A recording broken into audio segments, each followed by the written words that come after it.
That's what I kind of think. case do they think they have? I guess, but that's, we've never had that before. Oh, good. Yeah, you're right. They don't. Catherine, I'm going to look to you when you're ready. Maybe It's they'll be already now, because it's a new house. Didn't look very convincing. Yeah.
We are. Really Okay, ladies and gentlemen, I'm calling to order the Planning Commission regular session meeting for Thursday, June 27th, 2024. Will the Secretary call the roll, please? Commissioner Franze, Here. Commissioner McGurran, Here. Commissioner Belzer, Here. Commissioner Hoyt, Here. Commissioner Block, Here. Commissioner Stevens, here. Commissioner Carlberg, Here. Commissioner Fishman, Here. and Chairman Coleman. Here. We have a quorum this evening. Up next is the approval of the agenda. Are there any changes to tonight's agenda? No. No. Okay, thank you. Mr. Chair, Commissioner Block? I move for approval of tonight's agenda. Thank you. Second. Second, Commissioner Hoyt. All in favor of approving tonight's agenda, please signify by saying aye. Aye. The agenda is approved 9-0. Brings us up to the consent agenda. Would anyone like to remove the case on tonight's consent agenda for discussion? Mr. Chairman, Fishman. I do have a question about this consent agenda item. I noticed that this is a merger of two lots to make one larger lot. And I am wondering whether the purpose of doing this is to allow for the construction of a larger home than would otherwise be permitted on one lot. Staff like to entertain that? It is my understanding that they wanted to combine the lots because it would be a larger house and then you wouldn't meet the setbacks. And so they needed that extra space there. There's actually been a number of lots within this subdivision that have actually been combined. I would say this one is probably the third time that somebody has come through to combine. Well, that being the case, how do we control the size of the home in order to make sure that it's not out of proportion, out of character with the other homes in the neighborhood? We have a couple of them that have already been constructed on the lots that have been combined, and the houses up there actually are fairly large, and I don't think it really was too far out of place as far as what they were proposing. We really don't have a way to control as far as the size of the house outside of the setbacks and then the height limitations, and so you have this building envelope that's in there. Do we have a site plan for the house that they propose to build? No, they have not provided a site plan yet. They're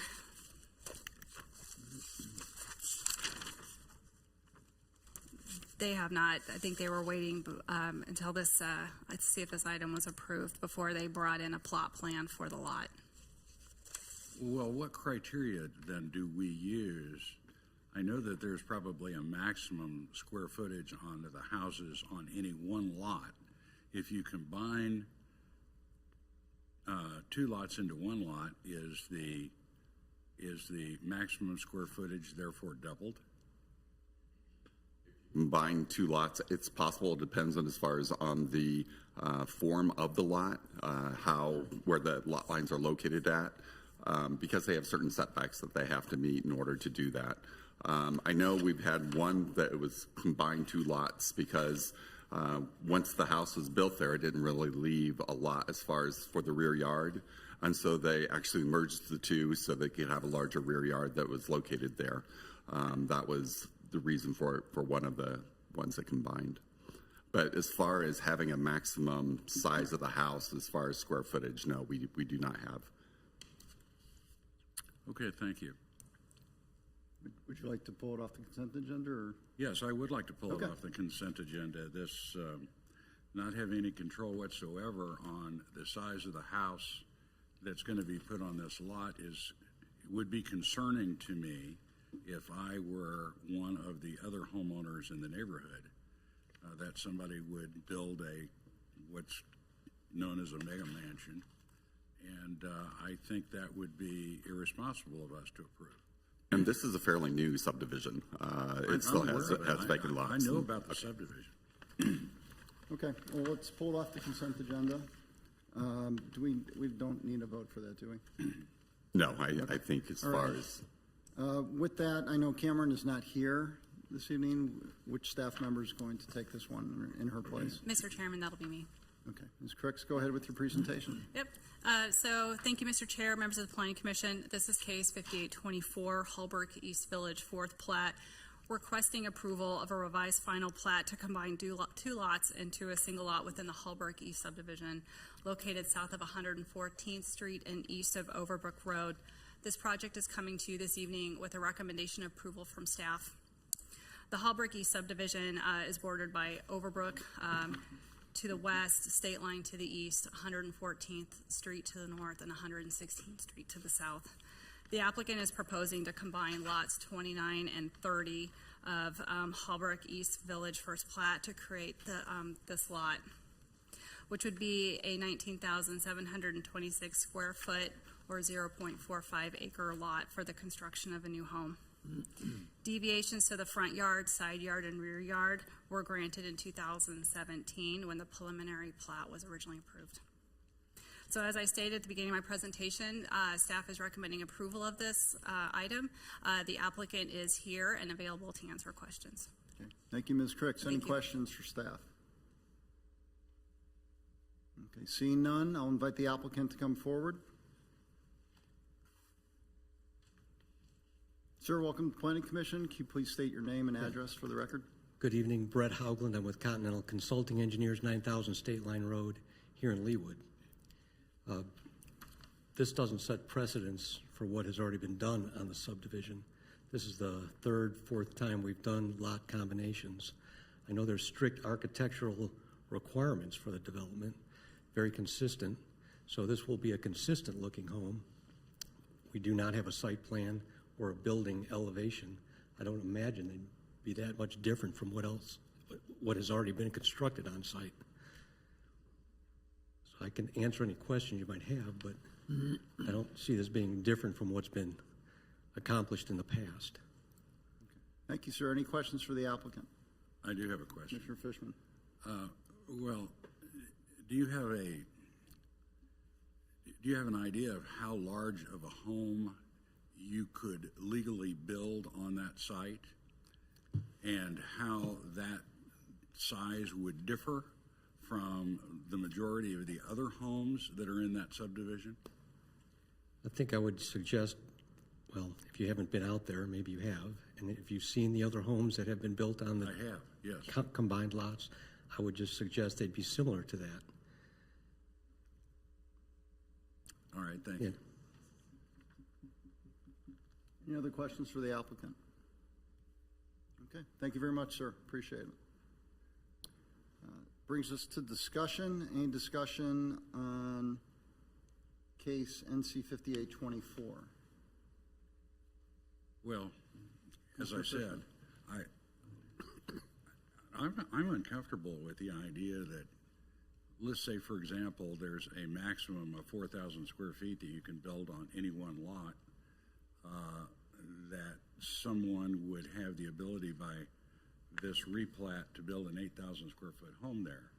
It may not be physically possible because I don't know about configuration, obviously. We haven't seen a site plan, but hypothetically, it would be possible. And if I were a neighbor, I'd be very much concerned about that. I think it would overwhelm the other homes and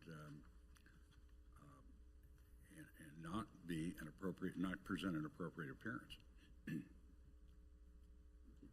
Mr. Chairman, just Commissioner out of Byrne. curiosity, the setback deviations that were granted previously in, it appears, January of 2017, those are for one lot? Do they automatically become the same deviations for one lot that has been a combination of two lots? The deviation was granted for the entire subdivision, so at the time that this went through, those deviations were granted by the Planning Commission and governing body. This development actually had fairly small lots. Right. And so some of the concerns were as far as that if you put some of the houses that were going to be constructed there, that they would not be able to meet the setbacks. Part of the reason I remember when they first came in, prior to making the application, they indicated that they had concerns that they needed so many lots in order for the development to pencil out. And so they had a lot of lots. Staff actually at that time had a little bit of concern as far as because the lot size was fairly small. And since then, there have been a couple that have combined. I know one of which is they combined it so that they have more of a rear yard associated with it. But when that was granted, every lot was an existing, relatively small lot. And since then, to the point made, there have been 3, maybe 4 combinations of 2 lots to create a new one lot. When each of those occurred, the same deviation of 22.5, 15, and 7.5 carried forward, even though the lot doubled in size. You could build a case that when the lot doubled in size and it became 19,000 square feet, that you didn't need a deviation anymore, that you could follow the normal requirements. But that never changed in precedent before. It was always the deviations continued. Typically, when the deviations are approved for the subdivision, we don't see single-family houses, for instance, and that's probably the reason why you've never seen them kind of come before you. If it's multifamily, then you see them. You have a lot more control as far as the pitch of the roof and the materials and that kind of thing. With regard to single-family houses, usually it's a subdivision, the lots are created, and then if deviations are approved, then it goes for the entire development. You would have the ability as far as to recommend that this house not have a deviation of 22.5.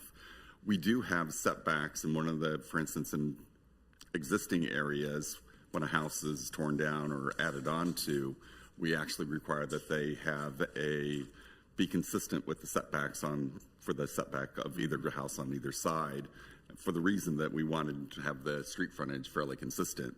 So if you did vary that a little bit and you took it from, for instance, 22.5 to 30 feet, which you certainly can make that recommendation, it would mean that house would probably sit back a little bit further. Thank you. Commissioner Black. Mark, maybe to clarify, when you say that we don't see these single-family homes, meaning the commission doesn't see them, you see them as a department, though, and review those plans. They can't just start building a house. No, they can't start building a house. The planning department does not see those. Single-family houses go in, they make an application for a building permit to the building department. The building department then reviews the houses on that lot. They do check the setbacks. They do check as far as all the safety regulations that are part of the building code. But it's not typically something that you would see through the Planning Commission and City Council. And if that was the case, if you had a subdivision of, say, 50 or 60 houses in there, then you'd be seeing every house that came through. And if you can think about as far as the number of houses that have been within the city of Leawood, you'd be spending a lot of time as far as just reviewing those. Single-family houses have also been allowed a little bit more as far as freedom, just because as far as somebody buys a lot and they have something in mind that they want to build, generally they're allowed to build as far as what they have as the vision, the house that they want, unless there's like design guidelines, and those are controlled through the Homes Association as far as the deeds and restrictions. And I believe that this one does have some design criteria that they have to meet, which I think the applicant kind of indicated. And can I ask one follow-up on that? So for instance, on the front yard setback, whether it's 30 feet or 22 and a half feet, the 30 feet doesn't mean it has to be exactly 30 feet. It means it has to be at least 30 feet. Is that correct? And the 22 and a half would be the same way. Right. So there's already the potential that houses in a subdivision wouldn't have the exact same, lineup, shall we say, from the curb, although it's probably very likely that they would. So this is new construction. If you had an existing neighborhood, for instance, that's where we actually have kind of things that regulate the size more. Again, for the McMansions and that kind of thing, where they have a building envelope that looks at as far as not only the front yard, side yard, and setbacks as maximum height.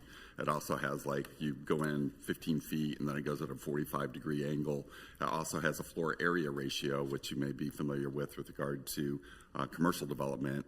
There is a formula for an existing house when they do an addition, or if they do a tear down rebuild, that they are limited to that amount of size to try and fit in with the neighborhood that's there. And I'm not saying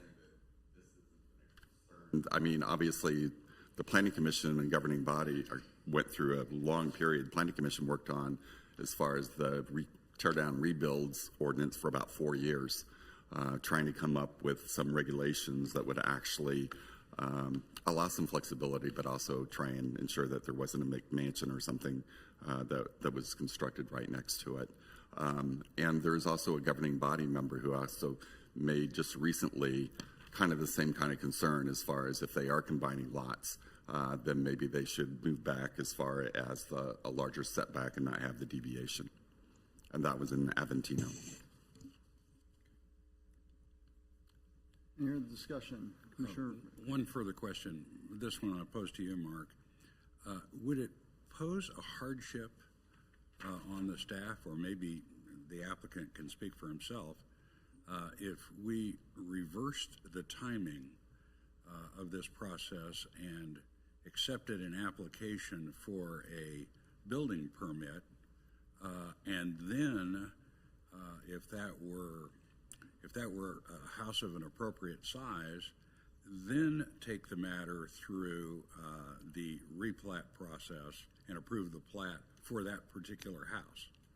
My only concern is if we did that, we'd be treating this application completely different than any other single-family house that's out there. And I think that would probably open us up to some sort of charge that we weren't being consistent in the rules that were being applied. I think you definitely have the ability to maybe have the setbacks changed, or make a recommendation that they should not be joined, that they should maintain their original sizes.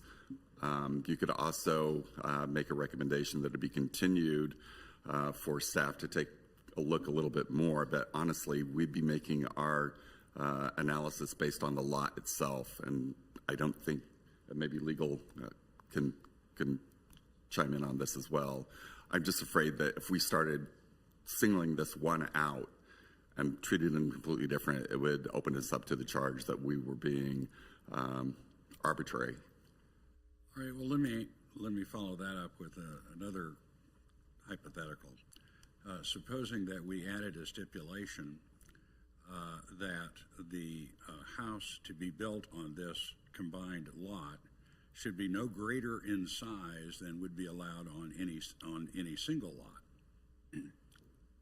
Yes, my concern would be the same. We've never done that before as far as limiting square footage.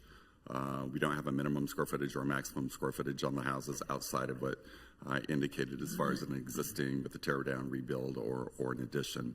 It would be, again, we would be now reviewing as far as a structure as opposed to the zoning and the lot requirements within that zoning district. Yeah, I'm not suggesting that we give the staff the job of reviewing and approving or bringing to the Planning Commission for approval every residential home that is, for which a permit is applied for. But, you know, it looks to me like this is a little bit of an extraordinary situation.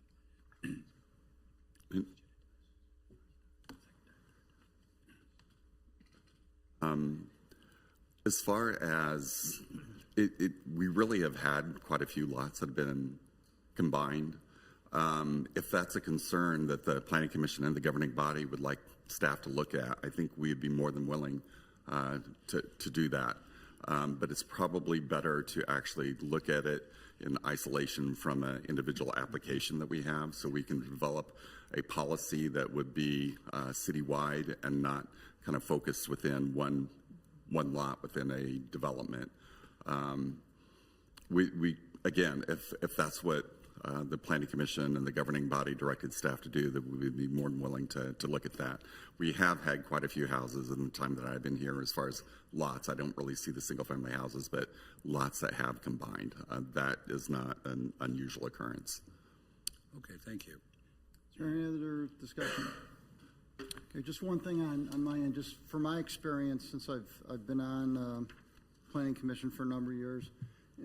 This is kind of a routine matter when we combine lots together.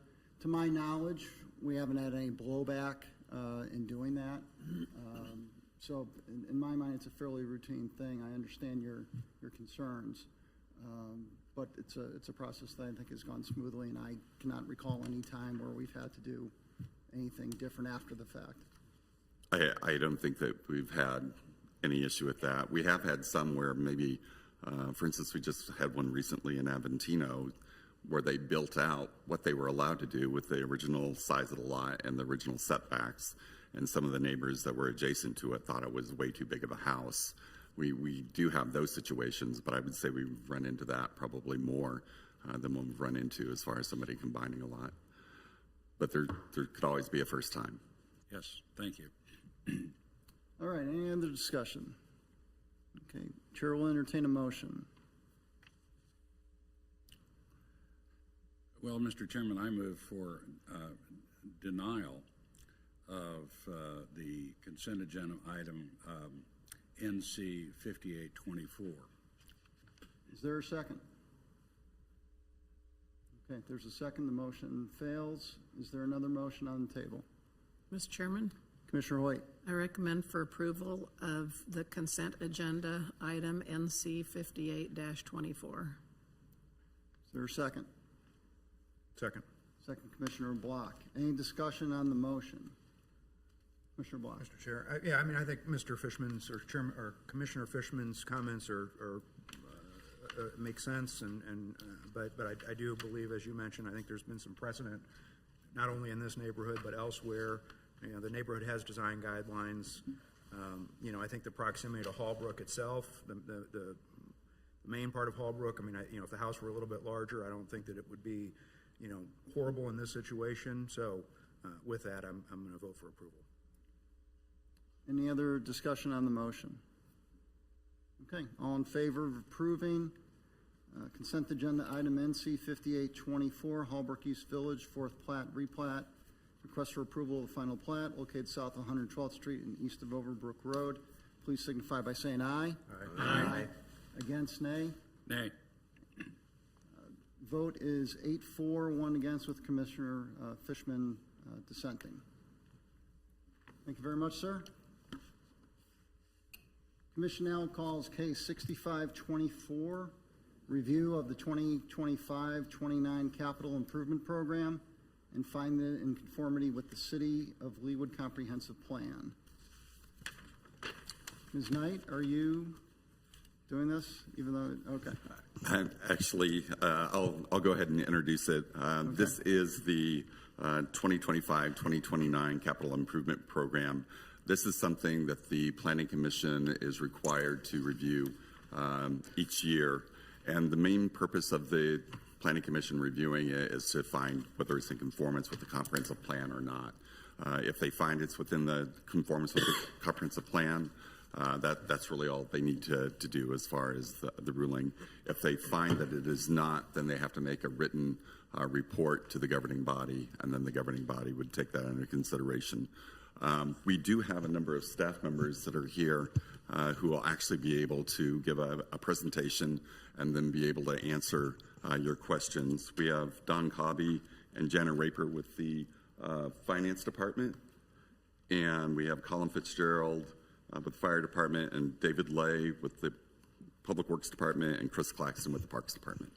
Great. Well, first of all, thank you for all the department heads coming. I've never seen everyone in the room together before, so it's a very unique experience for the Planning Commission to have so many important people in one room at the same time. With that, for all the speakers that come up to the podium, just please state your name and your title and your address, just for the record. Thank you. Thank you, Mr. Chairman. My name is Don Cobby. I'm Director of Finance here with the City of Leawood. I'm a resident of Shawnee, so my address probably doesn't matter. But I will tell you that in my previous life, I was city manager in some smaller communities, and now I remember why I wanted to go back into finance.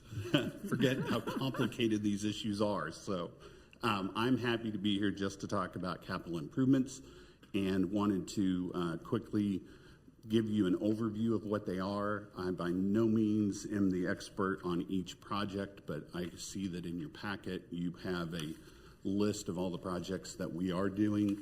I'm really just going to highlight things that are new to the CIP and just give you a brief overview of what it is. And at that point, I think all of our staff are ready to stand for any questions you might have.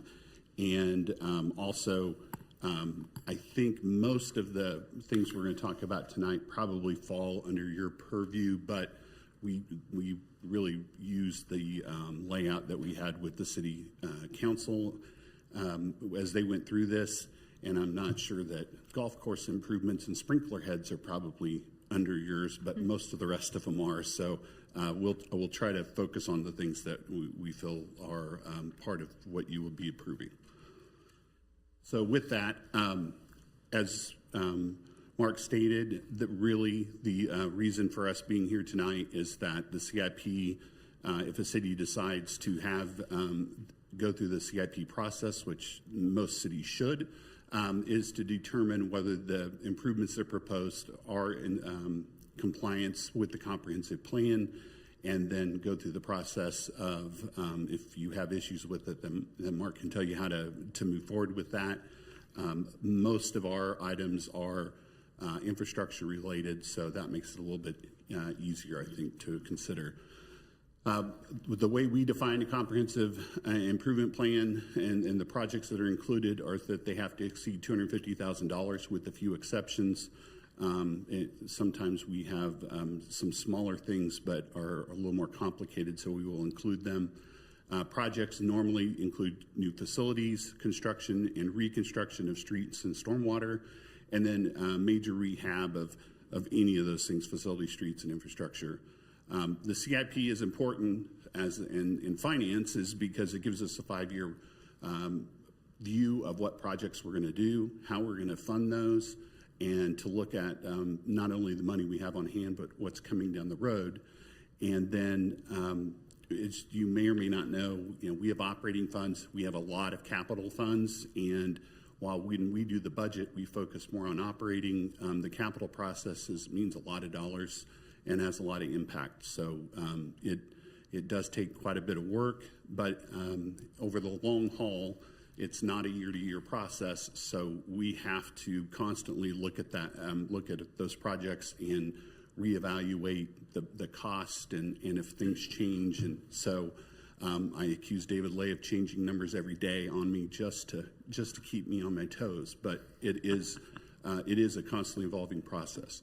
The other biggest piece, and we'll talk a little bit about it tonight, is that our major debt issuances, we look at 5-year projections from the council standpoint of what our budget looks like 5 years down the road, which I think is important. I'm glad that they're doing that because, but thinking year to year is not a good long-term plan for the community. But as the finance person, I've got to look longer than that because a lot of what we do, and as you'll see tonight, we can start a project and green light the planning for it. We may not bond it until 6-7 years down the road. And at that point, we may or may not be able to afford it if we haven't adequately planned for it. So that is what we spend a lot of time doing in this process. The plan that you have tonight shows the projects from 2024 to 2029. They're color-coded there just to give you a little bit of an idea of what makes up the biggest part of this process. And as you can imagine, streets are the number one thing that we spend our time on. They're really our biggest asset in the city. And then facilities, we have a couple of facility projects, and the fire station being one of those that's on the list. And so that's gives you a little bit of mix, but you know that we'll be talking about streets. So we have several new projects, the CIP in the street category. A couple of them are normally we're talking about what we're adding on the end of the 4 or 5 year period. We have some that are coming up very quickly. The first was something we brought up last year and intended to include in the CIP, but I believe you took it up at the end of May, and we decided that we wanted to do this about a month and a half later and didn't really have the time to come back and go through the process again. So, but we know that there are a number of retaining walls and bridges in the city that need repair. Retaining walls specifically are an issue and concern. Bridges at least have some routine inspections. So David Lake can talk to you more about that, but we put in money annually to start taking on some of those repairs. The second item is that we have several projects with shared borders that we also have shared projects. And so we have 4 that are going to be managed by the City of Overland Park. A couple of them have been moved up to 2025, and so we moved up the funding for those. And then 2 larger projects are on there for 2027. And we put the page numbers here there for reference if you want to look the number of the CIP for each one of those. Those 4 projects total about $1 million in improvements, and like I said, they're all new to this CIP from last year. Also, 2 very large projects are are in our sites. The first is a $34.5 million project on 135th. That's from Briar to State Line. Again, we would start planning that project next year, with construction to be from 27 to 29 projected right now. And normally when we wrap up a project, then we bond it the following year. So that means actually our payments don't start till 2031. So it's, as we do that, again, that's why we have to think pretty far out, because a $34 million project just for one project is a big hit. We're getting ready to do about a $45 million bond issue, which encompasses 6 projects.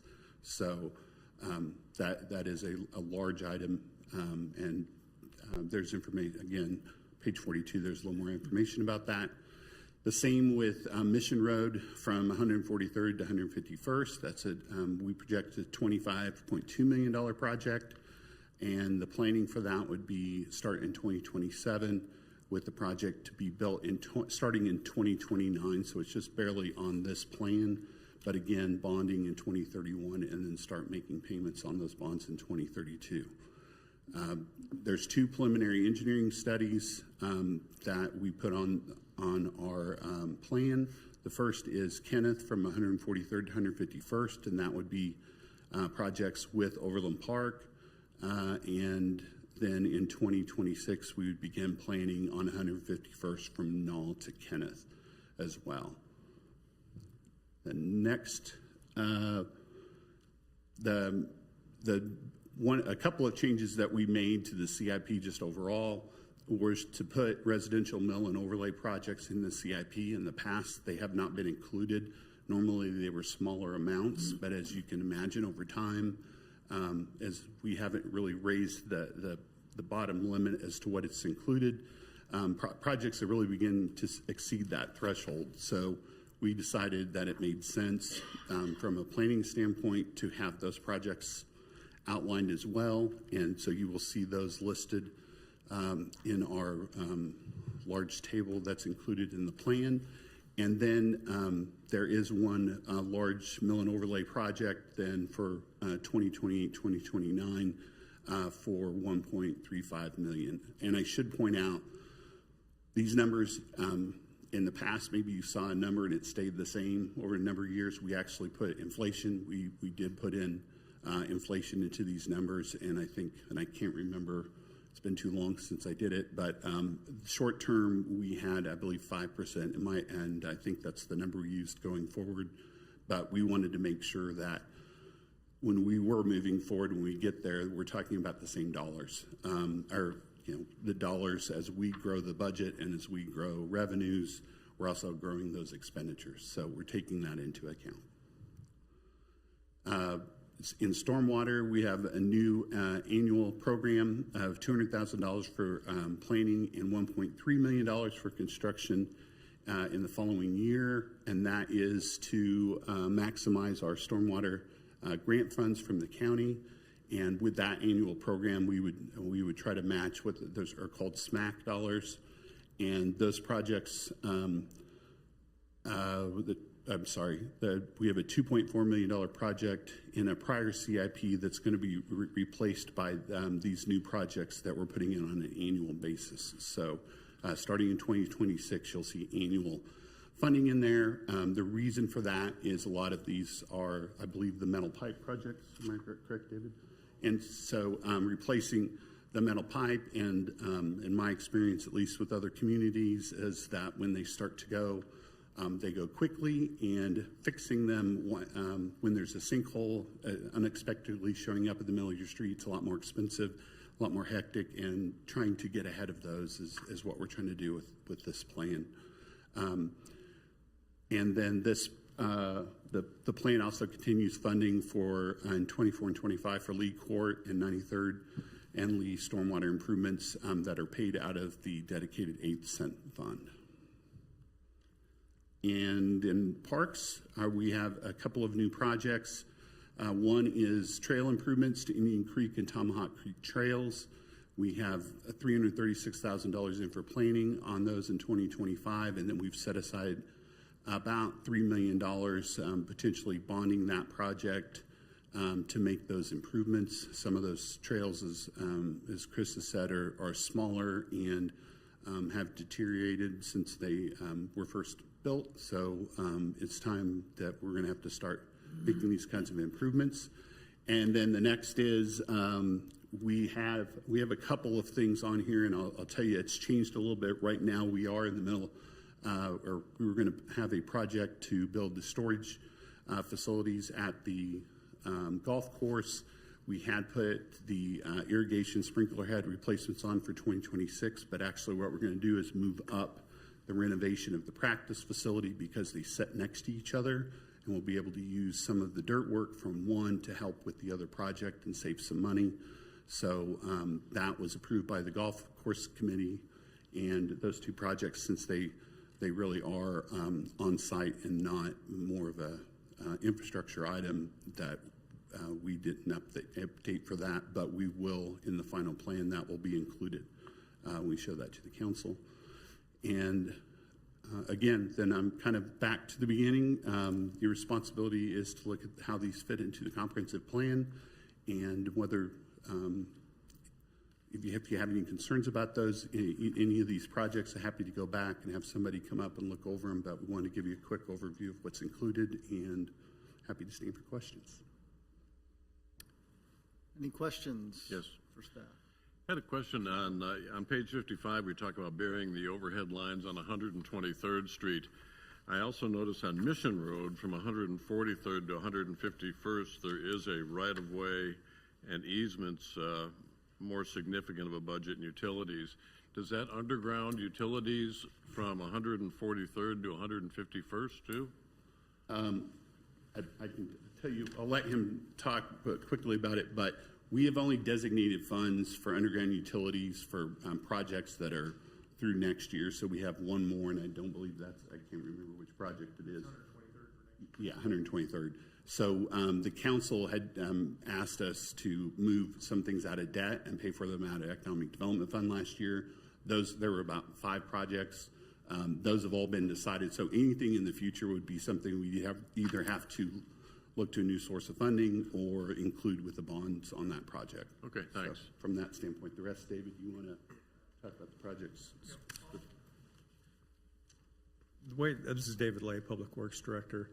The governing body has directed us to stop undergrounding power lines when we're just doing mill and overlay maintenance, routine maintenance on arterials.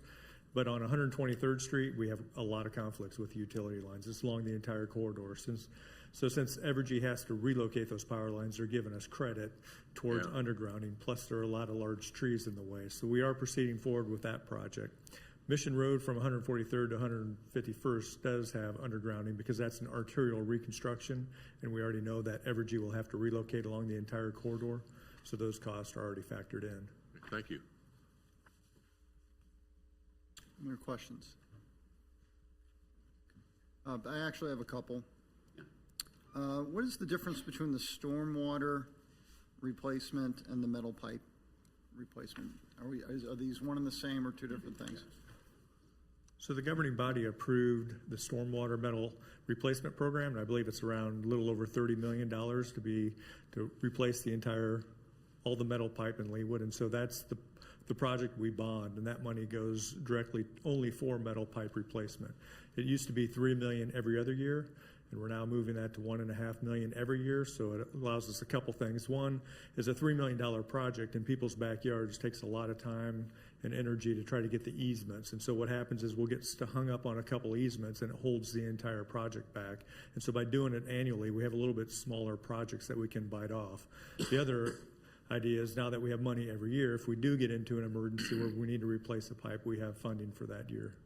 And then the 1/8 cent sales tax can go towards any, and we do use some of that for metal pipe if we need to in a pinch at this point, but that goes to just maintenance of replacement of storm sewer pipe, or if we need to extend one. I remember the metal pipe being on year after year after year. Has that project been pushed back? The metal pipe?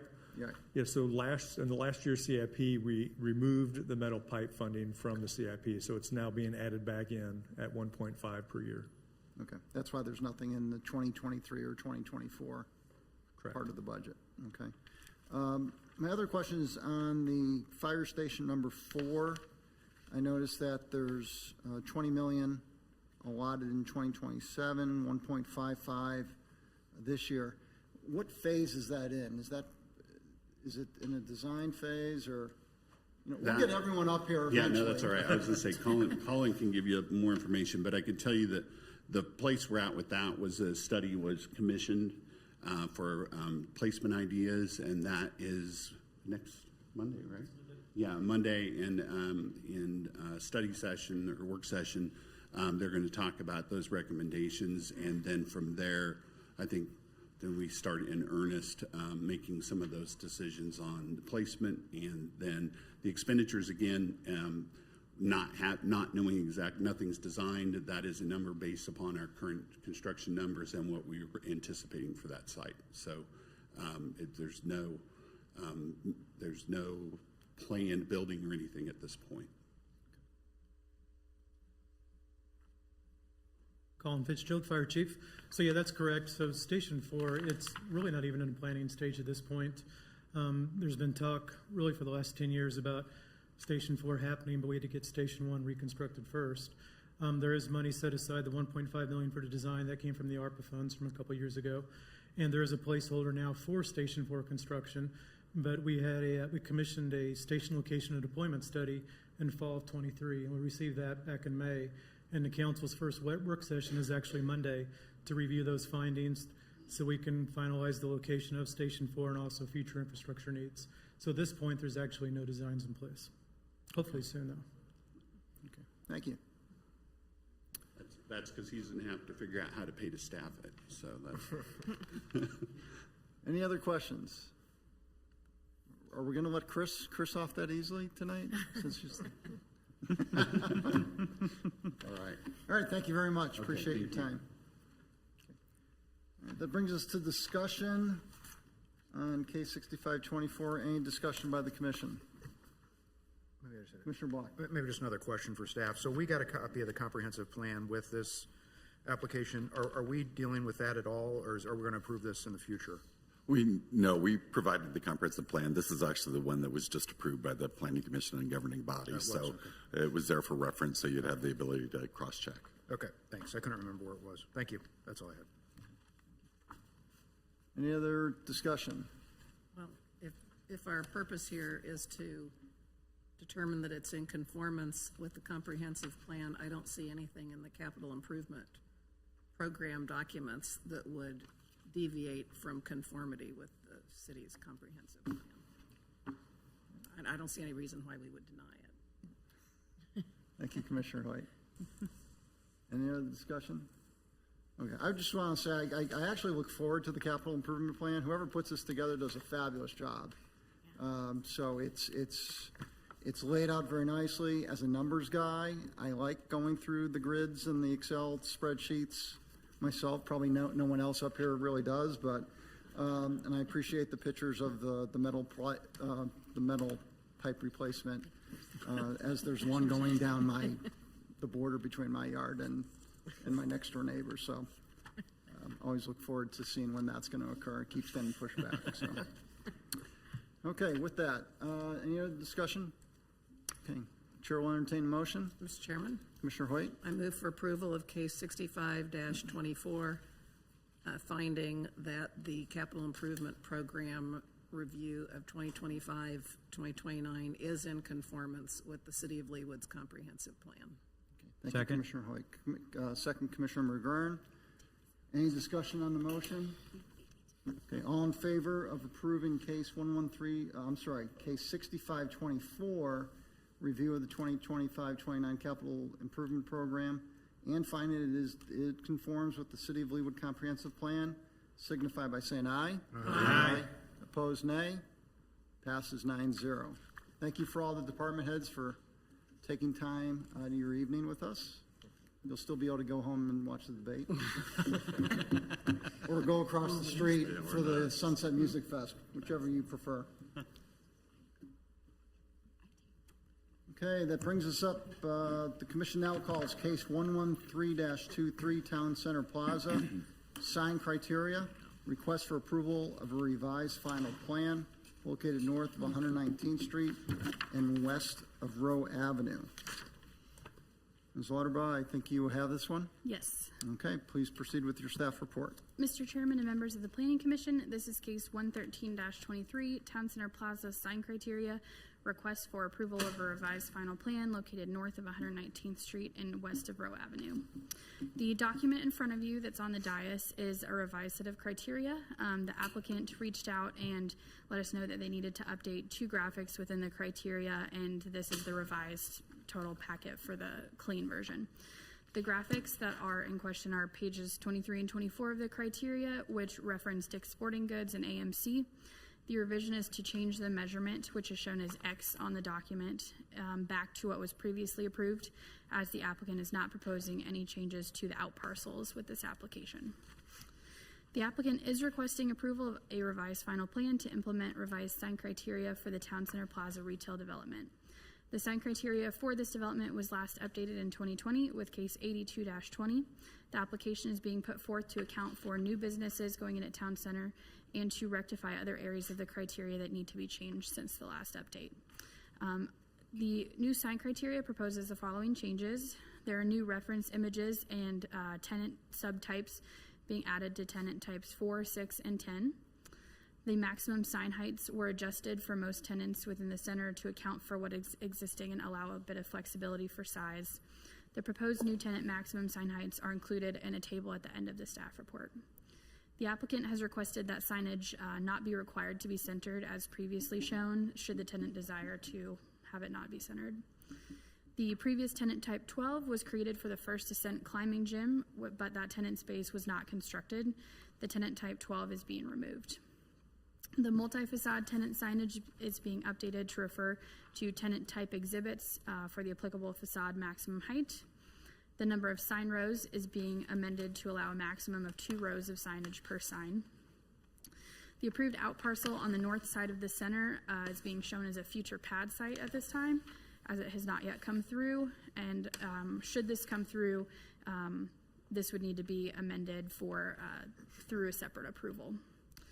A note was added at the end of the criteria to allow reconsideration of staff review decisions by the Planning Commission and governing body, and no changes are proposed to the out parcel sign requirements with this update. This final plan meets the regulations of the Leawood Development Ordinance. Staff recommends approval of case 113-23 with the stipulations listed in the staff report, and I would be happy to answer any questions. Thank you, Ms. Lauterbach. One question we received on the dais. Yes. Another copy. Is this the same that's in our packets or different? That was the one that amended actually pages 23 and 24 to change the measurement. So letter X on the diagram, the applicant revised that to be what was previously approved, as they're not updating the out parcel tenants. So they had changed it originally and wanted to revert it back to what it was before. Okay. Thank you. Any questions for staff? Okay, seeing no questions, we'll invite the applicant to come forward.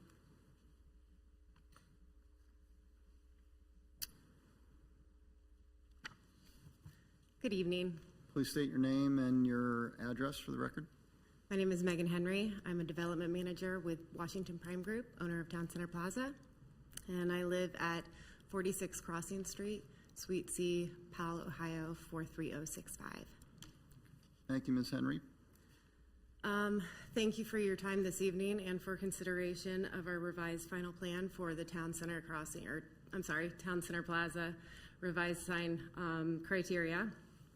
As Planner Lauterbach mentioned, all of this was brought on by when Whole Harvest submitted for their sign package for permitting. In our previously approved sign criteria, we had First Ascent, contemplated in there, and it was a totally different building, a totally different facade. We obviously could not go ahead and have that permitted and have it reflected with what was in the sign criteria. So in going through, we wanted to update that and reflect the existing facades on the backside of the building there. And in addition to that, we updated all of the maps that you see throughout the criteria to show the relevant and existing conditions at Town Center Plaza today. So you'll see what was previously considered as First Ascent is now broken up into the existing spaces that had never actually been combined for First Ascent. I do also say relevant in addition to existing, because some of you may have noticed that there's a future pad site situated in our plans on the north parking lot that went through, I believe, an exhausting 2 years worth of entitlements. That specific deal is not going to fruition, but we are entitled for it for some years to come. So our leasing team is actively negotiating to hopefully find the right tenant to then take and put a restaurant there. So we do have that contemplated, as Catherine already mentioned. It will come through and go through the proper course of building and sign permitting, both through Planning Commission and the governing body as well. I already mentioned the updating of the plans. I think the other most notable thing that I'd like to state is that previously we had looked at all of the different tenant types, and based off of the square footage of each size space, described what we thought the size sign should be. Moving forward, we've looked at the actual tenant type and what the existing facade conditions are on the building. And through exhaustive conversations with both Catherine and Mark here, looked at old building plans, existing tenant signs, old tenant signs, and tried to really gauge what the building facades will allow, the permissible sign band. And then, just through discussion, went through and said, okay, what will look good? What is appropriate and reasonable sign to put on this particular facade type. So hopefully, I mean, I feel confident, and hopefully you will as well, that we've come to a reasonable agreement of all the different tenant types and the different size signs that can fit on there. Catherine mentioned several other changes that were made. I won't repeat all of those. I'll save you that, but I'm happy to answer any questions that you have. Okay, thank you, Ms. Henry. Any questions for the applicant? Commissioner Block. Just a little bit off topic, but you mentioned facade a couple times, which reminded me, a few years ago, there was discussion, I think, by Washington Prime of potentially updating the facade of this facility or this complex. Is that still in the works at all? It's funny that you mentioned that. Actually, that conversation was brought up to me just recently again. I actually had a conversation with Diane Stoddard maybe 2 weeks ago. So the conversation is still being had. I can't say anything more than that other than it is still being talked about. So more to come on that. Great, thank you. And then a little bit even more off topic, but with that complex and the crossing, I know the parking lots had gotten kind of bad, and I thought that maybe there would have been some repairs recently, but since you're here, and you can maybe speak to that. Indeed.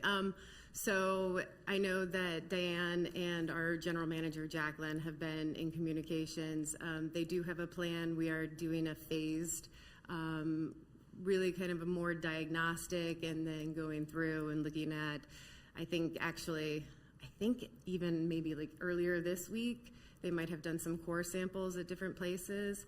I know today when I drove the center, there is somebody out there, they're starting to do some sort of patching, and then I believe also in July, they're going to do some more comprehensive, bigger, larger scale pavement work on the east and the west sides, but I believe that's not going to start until July. So it is phased. It's in process, but it's going to happen. So yes. For both complexes? Yes. For the crossing and the... Yes. Okay, thank you very much.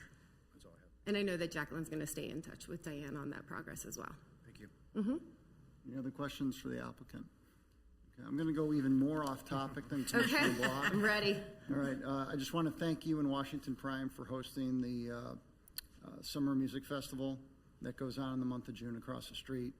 And in about 5 minutes, we're going to be entertained by Simply Tina at 7 o'clock, a Tina Turner tribute band, and then if we're still here at 8, you're going to hear Jam featuring Michael Jackson and Bruno Mars tunes. So, yeah, I'm looking forward to going over for that. That's great. I know your budget has been slashed year after year, but I appreciate you guys doing it. You get a good crowd. Yeah.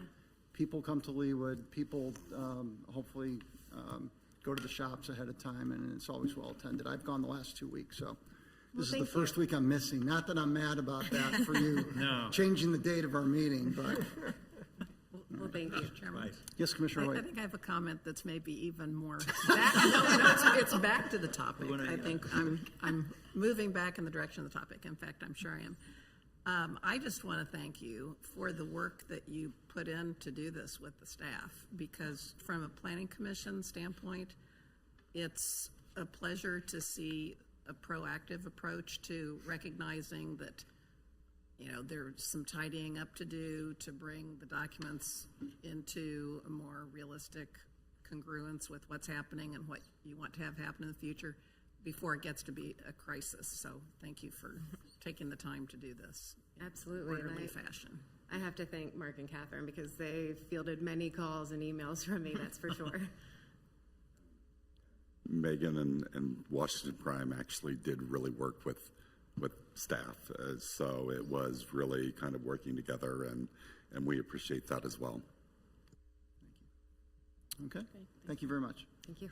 Okay, that leads us up to discussion. Any discussion on case 11323 Town Center Plaza sign criteria?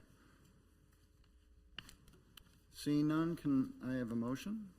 Mr. Chairman, Commissioner Hoyt? I make a motion for approval of case 113-23 Town Center Plaza sign criteria. Second. Second, Commissioner Franze. Any discussion on the motion? Okay, all in favor of approving case 11323, please signify by saying aye. Aye. Opposed, nay. Unanimously passes 9-0. Thank you very much, Ms. Henry. Enjoy the concert. Good job. Yeah, why can't we? The Commission now calls case number 0824, by State Centennial Park, Next Gen Restoration Signage, request for approval of a final plan located north of 143rd Street and east of Kenneth Road. Ms. Lauterbach, this is yours again, I see? Yes, it is. Please go ahead Yes. with your... Before I get started, I do have one item to pass out that was accidentally left out of your packet, so give me just 1 second and I will. Okay.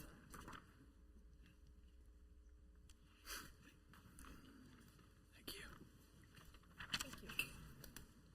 Thank you.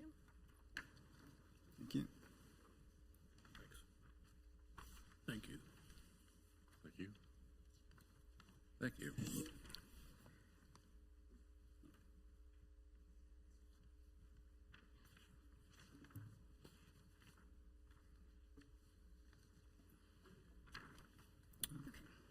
Mr. Chairman and members of the Planning Commission, this is case 08-24, by State Centennial Park Next Gen Restoration wall sign, request for approval of a final plan. The applicant is requesting approval of a final plan for one existing wall sign south of 141st Street and east of Kenneth Road. There were not any wall signs at this tenant space previously. This sign denotes the tenant of the building, which is Next Gen Restoration, and matches their branding. The sign is constructed to be internally illuminated and has letters that are black, green, purple, and white, as you can see on the plan. The sign has 3-inch deep black painted returns, and it is placed on a northeast side of the building with a total sign area of 54.6 square feet. The applicant applied for a sign permit in April of 2023, but as the sign did not meet the regulations of the Bi-State Centennial Park sign criteria, a sign permit was not approved or issued by the planning department. Staff received a call that the sign had been erected. As this was done without a permit, the property owner was sent a courtesy notice by the City of Leawood Building and Codes Department. As the applicant was desired to keep the sign up on the building, staff began working with the applicant to go through the process of updating the Bi-State Centennial Park sign criteria, which would require governing body approval. The existing Bi-State Centennial Park sign criteria was approved by the governing body in January of 2011. When sign criteria is to be revised, typically the development or management group initiates that action, but staff was notified that the Bi-State Centennial Park management group is now defunct. Since this is the case, the only way to really have the criteria amended would be to have all property owners as part of the application. The applicant did send out letters to other property owners, but did not receive agreement from all owners to be on the application, and therefore they could not proceed that way. City staff also sent out a letter to inform all property owners and notify them of the proposed change within the development, and received 2 inquiries regarding the change, which can be found in your packet along with the letter that staff sent out.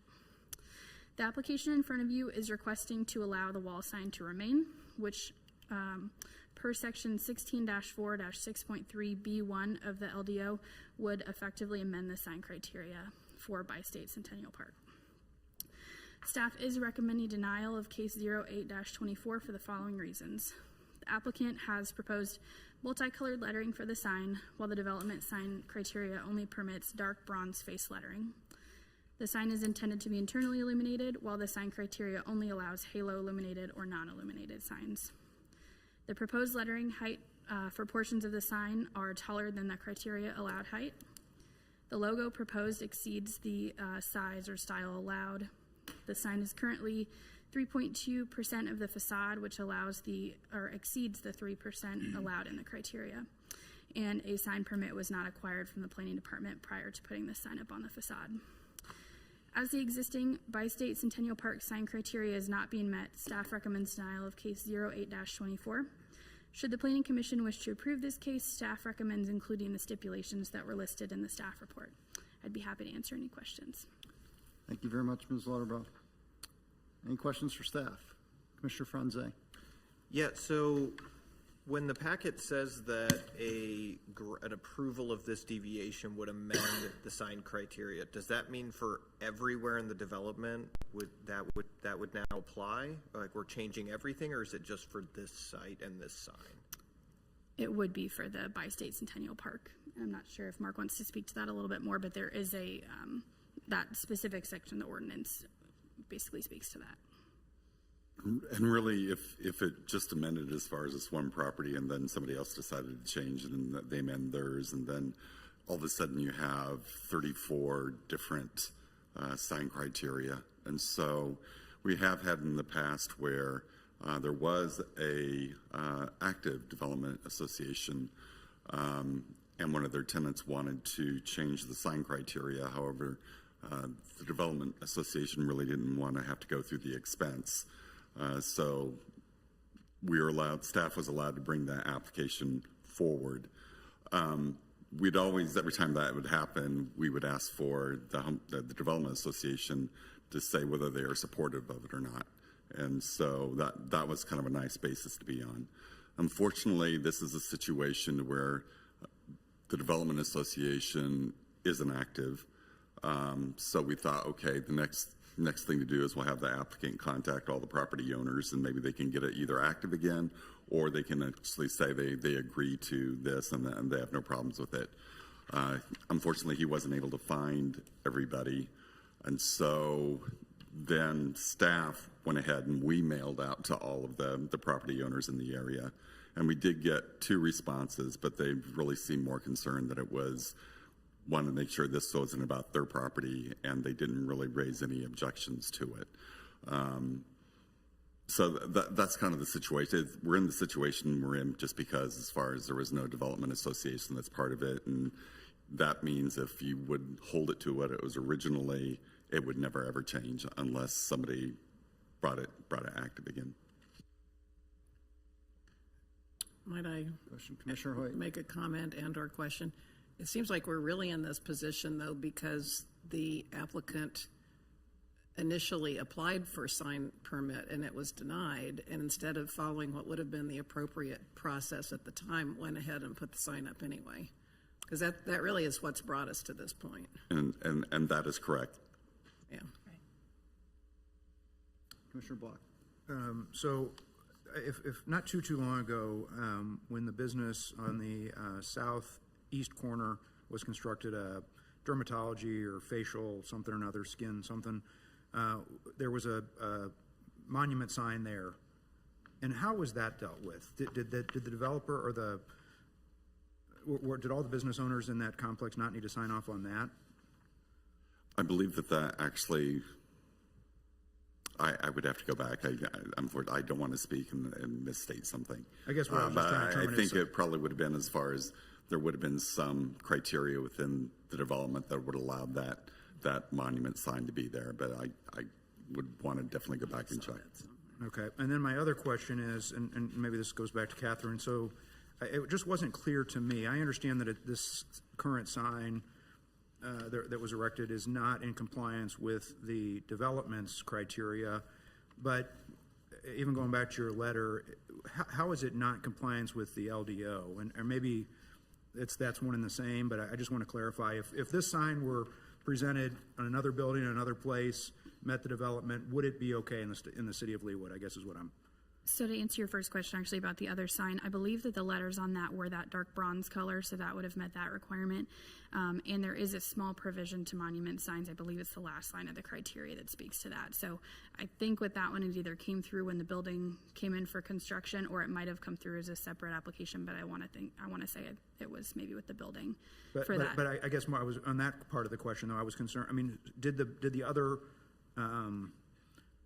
occupants of that complex not need to sign off on the removal of that sign?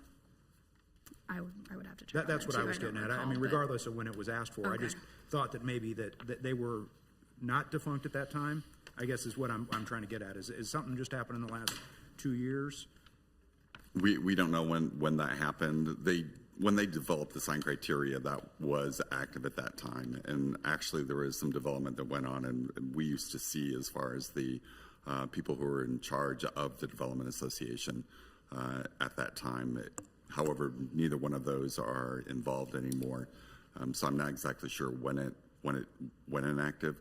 The previous sign criteria would have had their blessing. They're the ones that would have brought it forward. With regard to does it meet the sign criteria for the planning or for the LDO? In some regards it does, in some regards it doesn't. It doesn't really meet it as far as I believe, as far as on the internally illuminated and some of the character heights that are there. It does meet it as far as currently right now. We used to have the planned business park district used to have a maximum of 2% of signage. It was the only one, and the thought is that this isn't a retail district. People aren't going there and hoping they see a sign and like, oh, by the way, I need to stop in there. They were really to identify the buildings because it was a business park. It wasn't a retail center. However, at some point that did get changed to 5%. So if you look at the other BP section that we have within the city of Leawood, 103rd and State Line Road, that does allow 5%. So it does meet some of it, but it doesn't meet in others. Go ahead. To echo Mark's point, we did actually check it against both, and he's correct, and it does meet some, but also not in other pieces. So.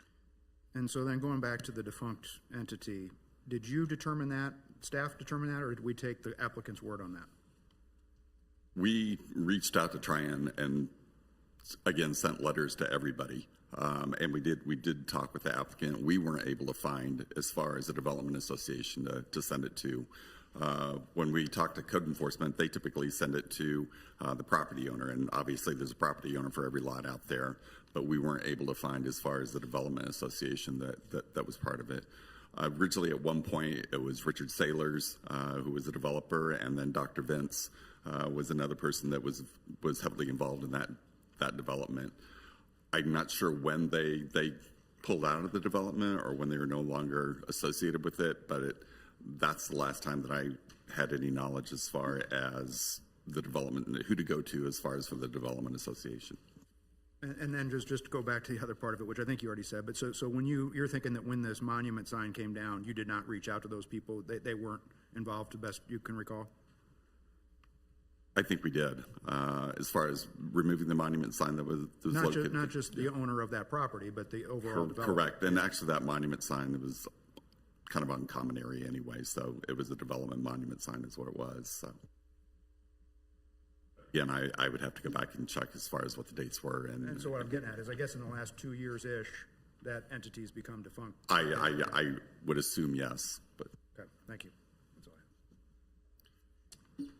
Can I follow up on Commissioner Hoyt's question? I want to make sure I have a good understanding. This was proposed as a sign, but then declined, or there was no answer and they put it in and it had come to this body? So what happened was in April of 2023, we were reached out to about having a sign permit come through. We started working with the sign company, pretty quickly realized it wasn't meeting the criteria, so we usually reach back out and provide a list of these are the deficiencies, we need to have them fixed to meet the criteria. At that point, they were not wanting to change it, so the other option would be to change the sign criteria, which is when we kind of got into trying to figure out who the development management group was and all of that, and that was about mid-May, I believe. And then at a certain point, that conversation kind of dropped off, and when we stopped hearing from the applicant, I think it was maybe November, we got a call that the sign had been put up, and that's when we sent code enforcement out to check it out. So it wasn't denied. We were in the process of trying to figure out the next right step, and then everything kind of stopped. So we really don't have a question about or any doubt that the applicant did get our input about the lack of approval? Correct. Okay. Thank you, Commissioner Carlberg. Any other questions for staff? Commissioner Franze? Yeah, just going back to the defunct developer organization, Mark, you indicated, the monument sign is on common area. Presumably there's some sort of common area maintenance that's being done by someone and billed back to these owners or tenants. Is that incorrect? Is that not happening?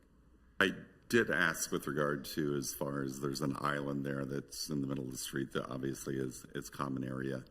And I asked, well, somebody's got to, kind of like what you're suggesting, somebody's got to be taking care of it. And what I was told is it was one of the adjacent property owners who was just going over and maintaining it. Okay. Any other questions for staff?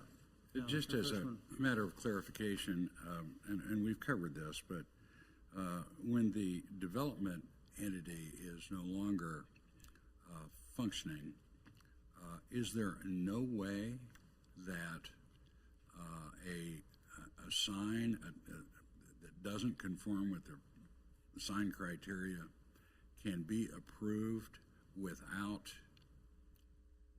going through this process?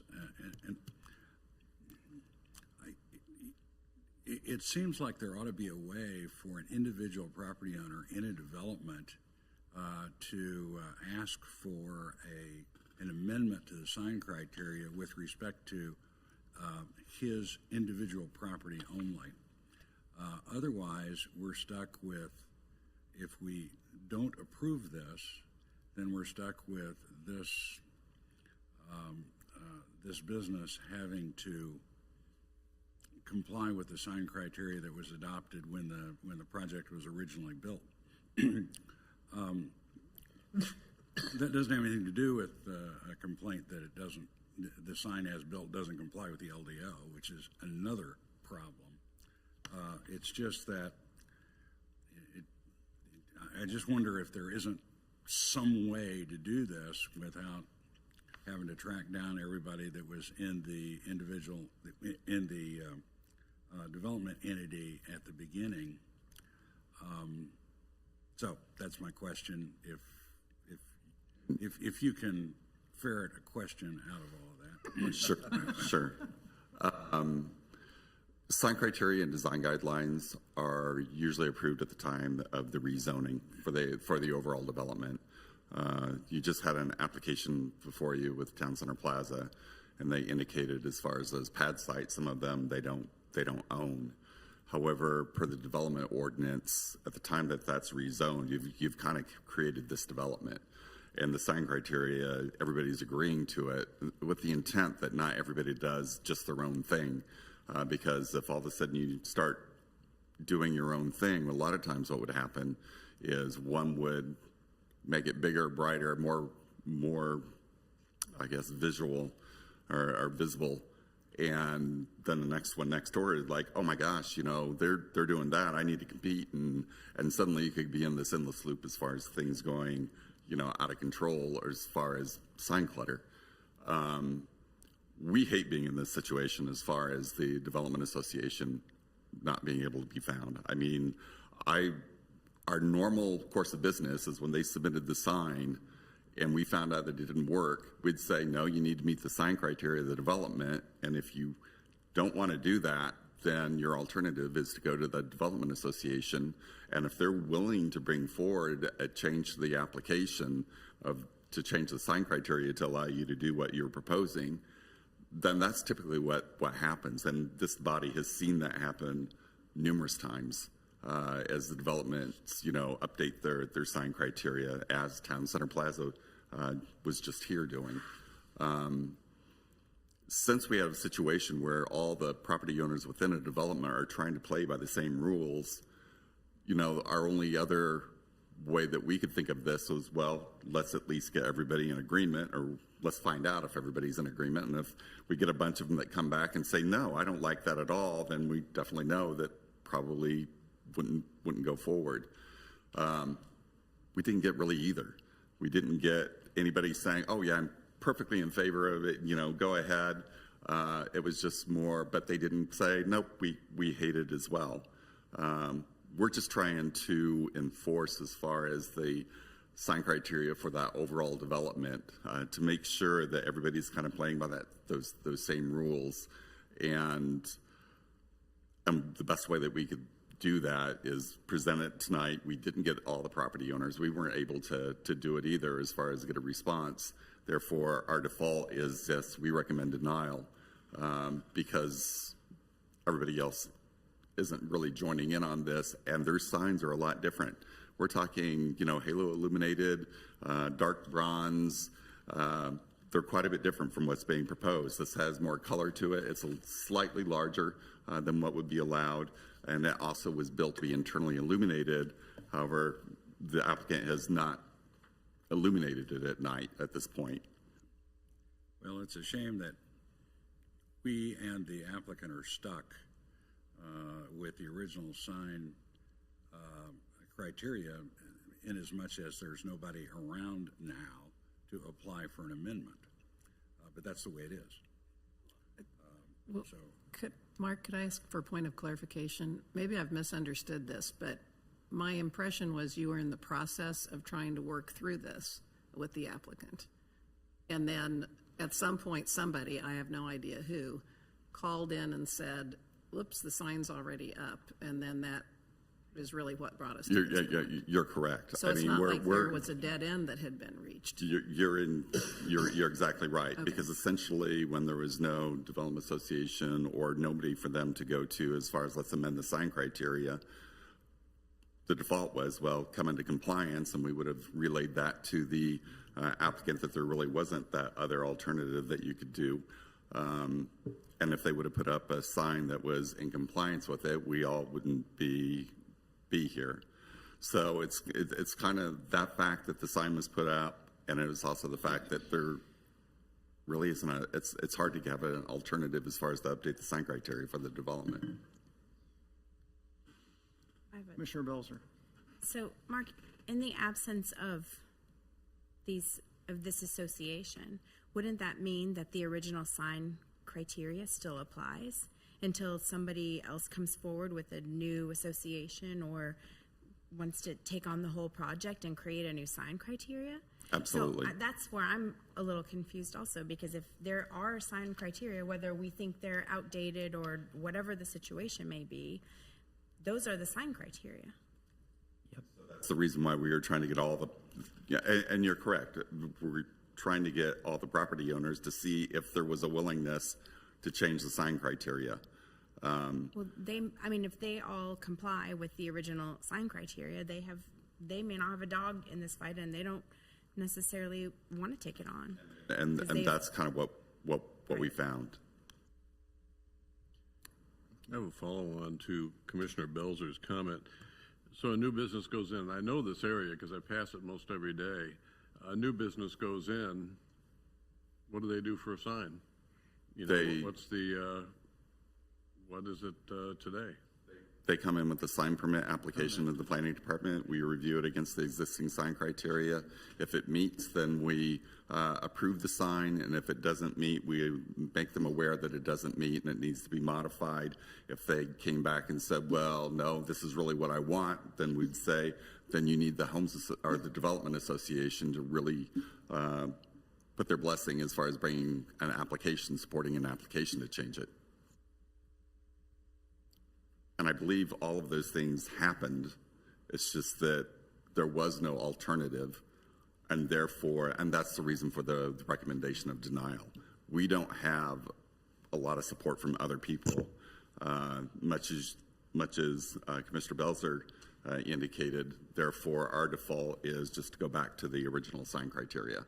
And the result of that would be the applicant would have to remove the sign and put up a sign that is in conformance. Mr. Chair. Commissioner Belzer. I think the other major issue is that if it doesn't meet the LDO, then it doesn't meet the LDO. Whether parts of it do or parts of it don't, that's not how we measure things. It either meets the LDO or it doesn't. And sign criteria actually is devised as far as for the development to come through where they can vary things that don't meet the Leawood Development Ordinance.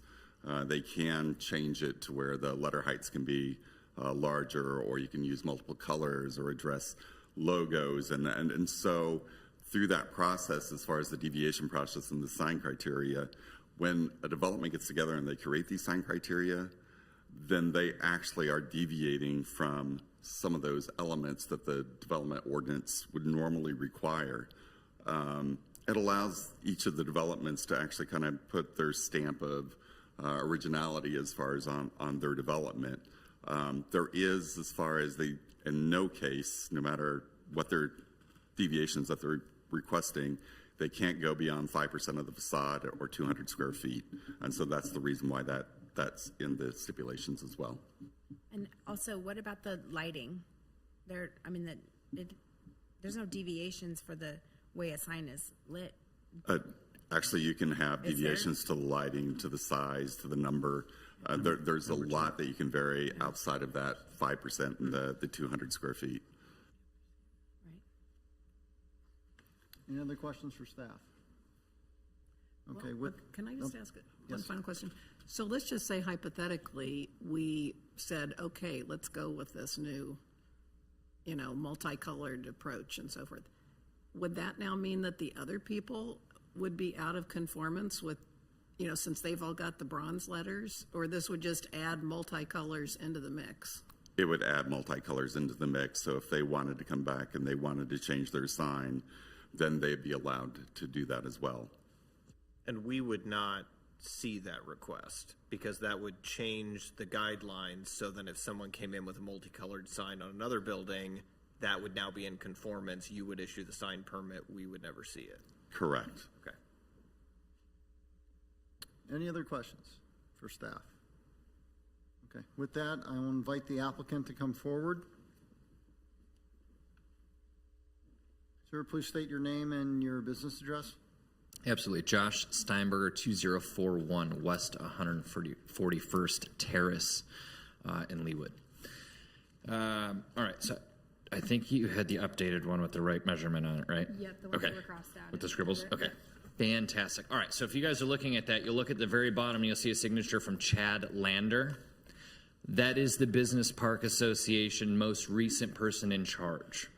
We did not erect a sign that was not approved by permit as NextGen myself. I had absolutely no idea any of this was occurring until after my sign was up and I got an email from the city that said, hey, you guys have a sign up here and it doesn't meet our criteria because I paid a sign company that deals with things of this nature. And as you can imagine, I'm a roofer. I don't sit at City Hall and talk about changing signage. So him and Catherine, they had gone back and forth early last year. We had multiple different times to where they came up with revisions, multiple different iterations of sizes where we had to change things a half inch, a quarter inch, slightly modify how it was going to be attached, some other things like that.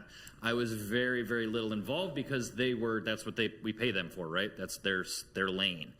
And so for us, the last thing that I was provided was the only thing that's left. We got everything approved by the city. City's good, but somehow there's this business park, which is interesting because I currently have a tenant who built the building, and so she's still there. And she said, no, there was never, I have no idea what you're talking about. We don't have anything of that nature, which was, as you can imagine, again, to me as a new business owner, building owner in the area, I'm like, okay, well, I thought I was acquiring a building that had no preconceived business park things. But I digress to that because obviously they had 365 design and the city had gone back and forth. So the last request that I received was we were supposed to go find Vermont Asset Management, and we needed to have a guy by the name of Chad Lander, who was the last guy associated with the business park. And as long as he signed on it, he was akin to the HOA saying, we approve this variance, right? He's the governing body as far as I'm concerned to do it, and he would authorize it. Once he authorized it, we had a valid permit. I paid for the permit was done. I paid the company for the sign got put up.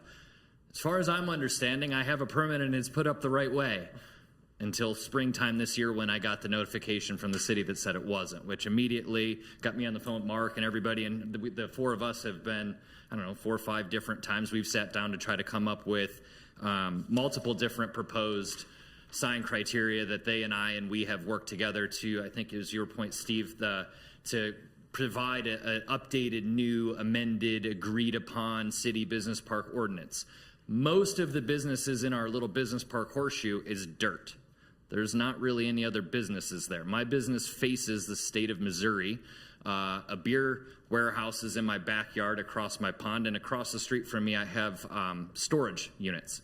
So, as you can imagine, there's not a wild, oh my goodness. However, to Mark's point, where nobody said yay or nay, I do have 2 people who actually willfully signed the affidavit and said, yes, we would love to be a part of this deal here. As a matter of fact, Rafi Humidor owns a business directly across the street from myself, and he was extremely excited that we were going to amend this because the whole reason he doesn't have a sign on his building for his business was because of the flat-laid bronze dentist office sign. And so once having that conversation, I was like, well, this would be fantastic if we could do that. Sure, I participate. His only thing that he was making an issue with was that he had to have it notarized. So I had to buy him lunch to get him to go notarize the form. But otherwise, to everybody's point, we've notified everybody. Everybody's notified back. Nobody really had anything besides, oh my goodness, are you telling me my sign's in trouble? Am I in trouble? Okay, I'm not in trouble. That was the only request that we got back. The people that we have actually been able to communicate with verbally and explaining this, we're like, wow, we understand that. Yeah, we don't have a problem with it. And as a matter of fact, I'd like to put a sign up. I just haven't because I wouldn't do one that doesn't have my logo on it. Thank you, Mr. Steinberger. Thank you. Any questions for the applicant? Commissioner Franze. Yeah, so you hired a sign company to come do this, and they told you that a permit was issued, and you paid them for it? Is that correct? We paid the permit fee directly to the city. And when I had to, we filled out this sign application, all of that stuff, you'll notice 365 design is on the actual application. And so we were provided half the information and where to mail checks and that kind of, halfway stuff. As far as whether or not a permit was issued or not, no, I guess there's probably not a formal, hey, you've been issued a permit. Just when the work was scheduled, we assumed that I knew that was the last piece, was having Chad sign off on it. So once that happened, 6 weeks or so later, they called to schedule the work and the sign went up. So I guess I'm young, maybe, I don't know. I'm naive.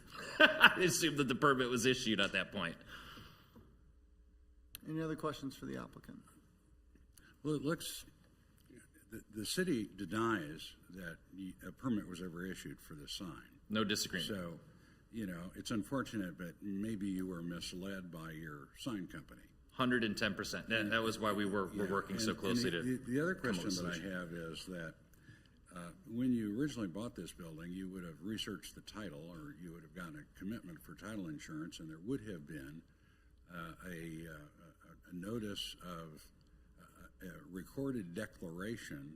There was not. Establishing this entity, whatever it's called, as the development entity that would have the authority to apply or to at least submit for approval of the sign criteria originally. That didn't happen? That did not happen, no. Like I said, we were told completely that there was nothing there. There was nothing from that. And then Becky reconfirmed it because she stayed on as one of our tenants and sublets a portion of the space. So same thing when we got a notification, we're going, what's going on? I went right over, knocked on her door. I said, what's going on, Becky? And she's like, no, I built the building. Her and a doctor had built the building originally. Were there from day one. And they said, we've never had anything. She knew of the Vermont thing and like some of that. And there was conversation about the perimeter, the outward facing the main streets, because we go down kind of in, a circle of more of like an industrial kind of circle, right? So, but the main street facing 143rd and State Line, those face main roads. And so they said that the conversation that was had, and again, it's all hearsay, but was supposed to be that the business park for the flat laid bronze was made to apply to the outward facing main roads to mitigate, same thing on that side. They didn't care. That was the piece that was brought back to us on all of it, was why Chad said, yeah, we're perfectly fine to sign off on that because that was only meant to apply to those perimeter outward facing buildings anyway. Question for Mark.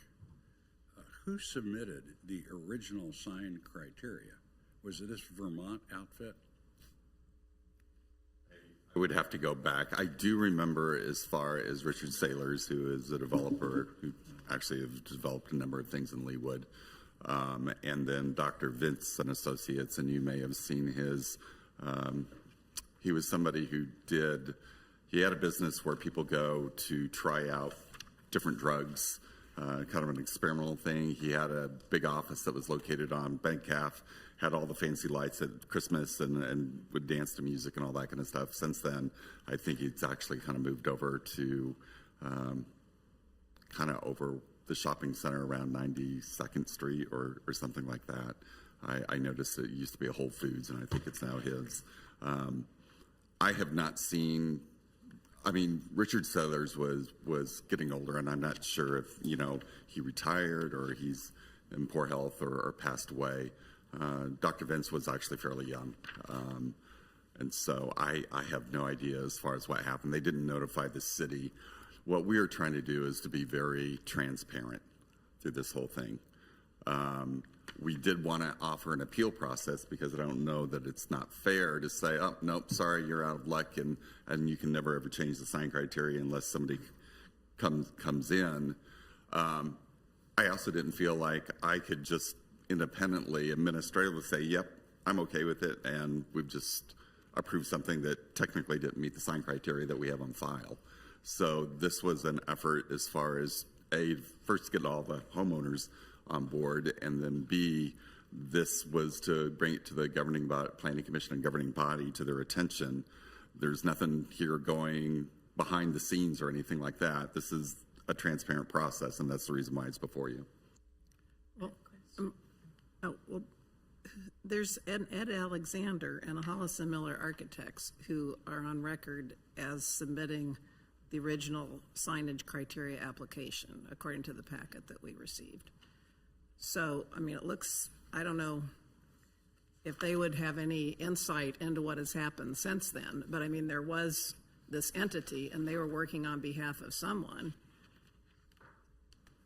as of December 9th, 2010, when the Centennial Business Park signage criteria application was sent from Ed Alexander to you, actually, Art Klein. And Dr. Vince and Richard Sailors were part of that whole thing. At that point, we just called it Bi-State. And then they came up with the new branding as far as Centennial Park. And so if you notice on all the applications from that area, we call it Bi-State Centennial Park, just so, because there's so much people know it as Bi-State. Commissioner Belzer.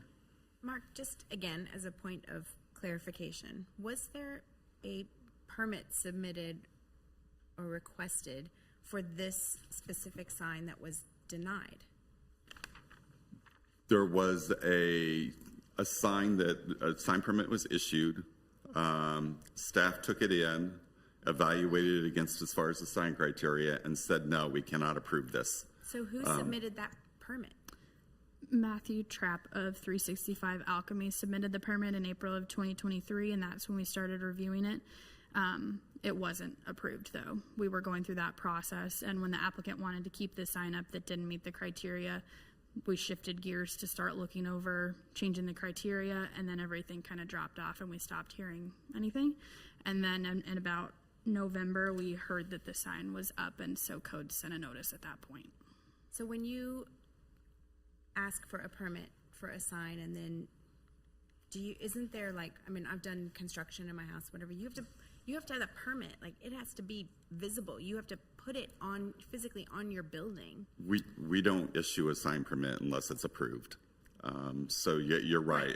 To your point, once you get your permit, then you can. You have to physically have it on your building to show that you've gotten a permit. And I don't know that, since it's not a building permit, I'm not sure that they have to have it displayed, but they are required to have as far as showing that it was approved. And the city would have records of whether it was approved or not as well. And I believe Debbie takes in the final payment after we've approved everything, because we go through all of our calculations. We submit the final approved plan to her, we sign off on the permit, and we give her a document, and then she contacts the applicant to finish that process. We did scour through our books to make sure that it wasn't something that had been approved that we had missed, and we did not find a valid permit on file at that time. Any other questions for the applicant? Commissioner Black. Well, and I guess it goes kind of to this point, though. You said you've paid this permit through your sign vendor, whatever it is. I paid directly to the city of Leawood, $200. And you have a canceled check? It's just a permit fee. Obviously, that's to apply for the permit. It's not for me to have it issued. I see. So there's another fee for the actual permit? It's based on the square footage of the sign, yes, and that's paid once the permit is approved. So just a point of clarification, when a business applies for a sign, they pay a $200 application fee. They give us an application. There's details of the proposed sign, size of the sign, the height, the width, the square footage, the size of the facade, illumination type. They give us a site plan. If there's a monument, they'll give us elevations to show where that sign is.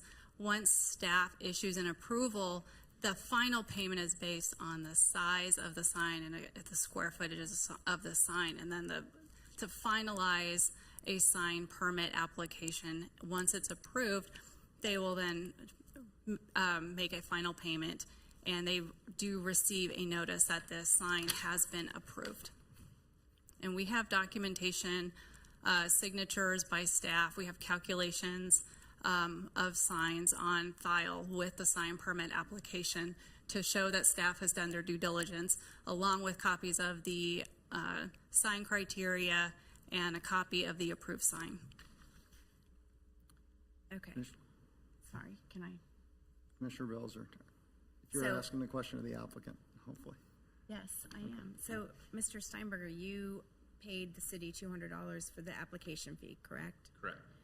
And then did you submit these things that Ms. Cricks is talking about? Everything that was submitted, yes, through me, and you guys have it there on the application, right? So that you guys, when you get a deal, we get a checklist of things that are needed in order to issue the permit.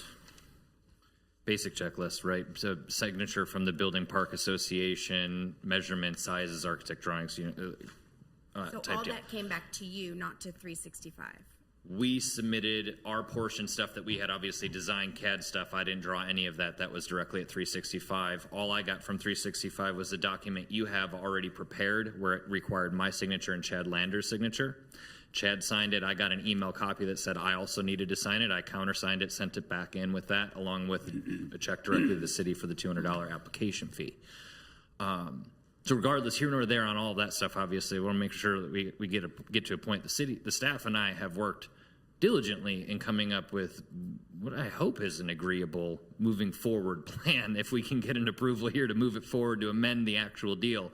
My sign is not actually wired or electrified, so that's not an issue. That was kind of the only piece where we had was making sure that the new moving forward amendment would be in the staff notes to not have an illuminated sign. Perfectly agreeable, fine with that one. The actual final measurements got me within the facade that we wanted to have. So literally all the changes that needed to be made to get into a certain level of compliance that was copacetic with the city was done. The difference was just that at that point then the business park signature that we got, I guess, was no longer a valid signature because he was validated as not the guy to be able to move that ball forward. But fully and willing to move forward. The guy that cuts the grass in the center thing, it goes between me and the doctor on the corner, right? So like the business park upkeep is actually split between me and one other building owner there. That's because there's only 3 buildings out of all of this whole area. It's a bunch of dirt. So if we don't cut it, it doesn't get cut. If we don't maintain it, it doesn't get maintained. And so while we don't have a business park, I am probably the closest thing to the president of our little country, right? And in this very early in our process, that was my first question: was anything that has to do with a park or an HOA or anything, there's always a process for an amendment and or a variance. I'm like, give me the hoops. I will jump through whatever variance hoops there has to be for me to get it. All the way down to Chad, and then Chad's like, if we're going to fire this thing back up, I'll make you the president. And so I offered that as solution to all of this, but obviously me signing my own sign permit to say that I agree that my sign permit is fine, fair enough. The city probably doesn't love that option either. So whatever needs to happen to make me not have to have giant holes in the side of my building in order to facilitate making sure everybody has a more relaxed sign criteria. We're not making it more strict. We're loosening the requirements so that a wider range of signage could be allowed in the business park. That means and stays within the confines of their business logo and being appropriate and non-appropriate things. Hopefully. Commissioner Watt. So you said when you bought the building, you didn't know about this development association. So who found Chad or knew to look for Chad? Did you say that? I missed that. The process of getting information for the prior existing building association was a needle in a haystack. Anytime that we asked about sign criteria, there was a whole lot of, we can tell you, but we can't tell you, right? I couldn't get a document that was provided to me. It was an abundance of check staff notes from a meeting of this kind that was somewhere in somebody's minutes. That's where that was, because I'm not the guy on the board, so I needed to find the non-existent board of directors for the business park in order to acquire the documents that would say what I can and can't do. Thankfully, Mark and Catherine worked really well with, as legally as they could, with making sure that they didn't get fired, I think, making sure I was able to have access to the information needed, but it was not a very easy process. Ended up with, the information ultimately got gotten by, I think, the county auditor's website / one of the departments in this building. We were referred, go over there, talk to this lady, and she would give you the information, which was how we ended up doing that, through some piece of that. Chad, the one email I have here from Matthew at 365 was an email that said they spoke briefly on the phone that the city had told, the city is requiring written permission from either the neighborhood association developer, attached sign criteria for signature line for Vermont Asset Management LLC. So 365 Design was at some point told that Vermont Management was the closest thing and or the most recent active person to have signed it. But I mean, this is dated April, and I think what you're explaining, all that stuff happened well after the fact, after you got turned in by someone. Am I not understanding that timeline right? No, the application was in April of 2023. That was April of 2023. So you knew to go find Chad back then? I didn't find. Matt, 365 Design found Chad. Thank you. And one last question, though. Do you know if 365 is licensed, I don't know what the term is, registered to do business in They're Leawood, registered. Johnson County? They are a registered business, to my understanding. Beyond that, did I triple, quadruple, double check? No, they were referred to me from a friend of a friend that had used them in the past in the area. Maybe that's a staff question, but I'd be curious. Thank you. Thank you. Any other questions for the applicant? Okay, thank you very much, Mr. Steinberger. That brings us up to discussion, additional discussion. Does anyone have any discussion on this case? I do. There just has to be a way, pardon me. Go ahead. There just, when the developer or the development association disappears, that's not an uncommon occurrence, because properties build out and the original developer no longer has any interest in the property, and maybe his LLC gets forfeited and nobody cares anymore. There just got to be a way to solve this. As an alternative, what were to happen would it be appropriate at all if this applicant were to file an application to amend the sign criteria on behalf of the entire development and send a certified letter to all of the property owners in the development and say, this application for adjusting the sign criteria has been made, and if you have any objection to it, please let us know. That way, I mean, at least there would be somebody in authority who could make the application. Now, that doesn't get to the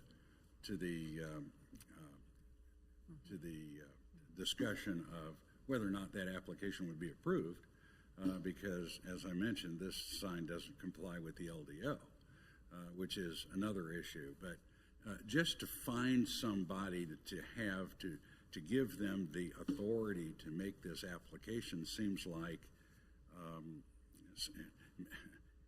maybe we just need to be flexible here and adopt that approach.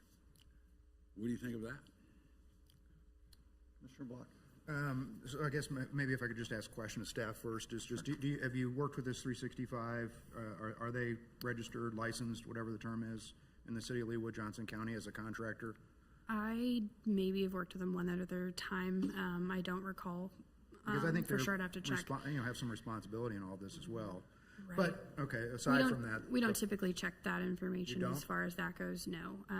That's not part of our review process as far as their licensing and things like that. I wonder, if, this is aside and just my opinion, but I wonder if it shouldn't be because, you're relying on, the applicant or the business owner is relying on them and, someone's got to check if they're not checking. So, I don't know, just my 2 cents. But, so I guess maybe just kind of piggyback on what Commissioner Fishman said. Yeah, I do see it as two issues. I mean, it sounds like there's a path potentially to create new sign criteria.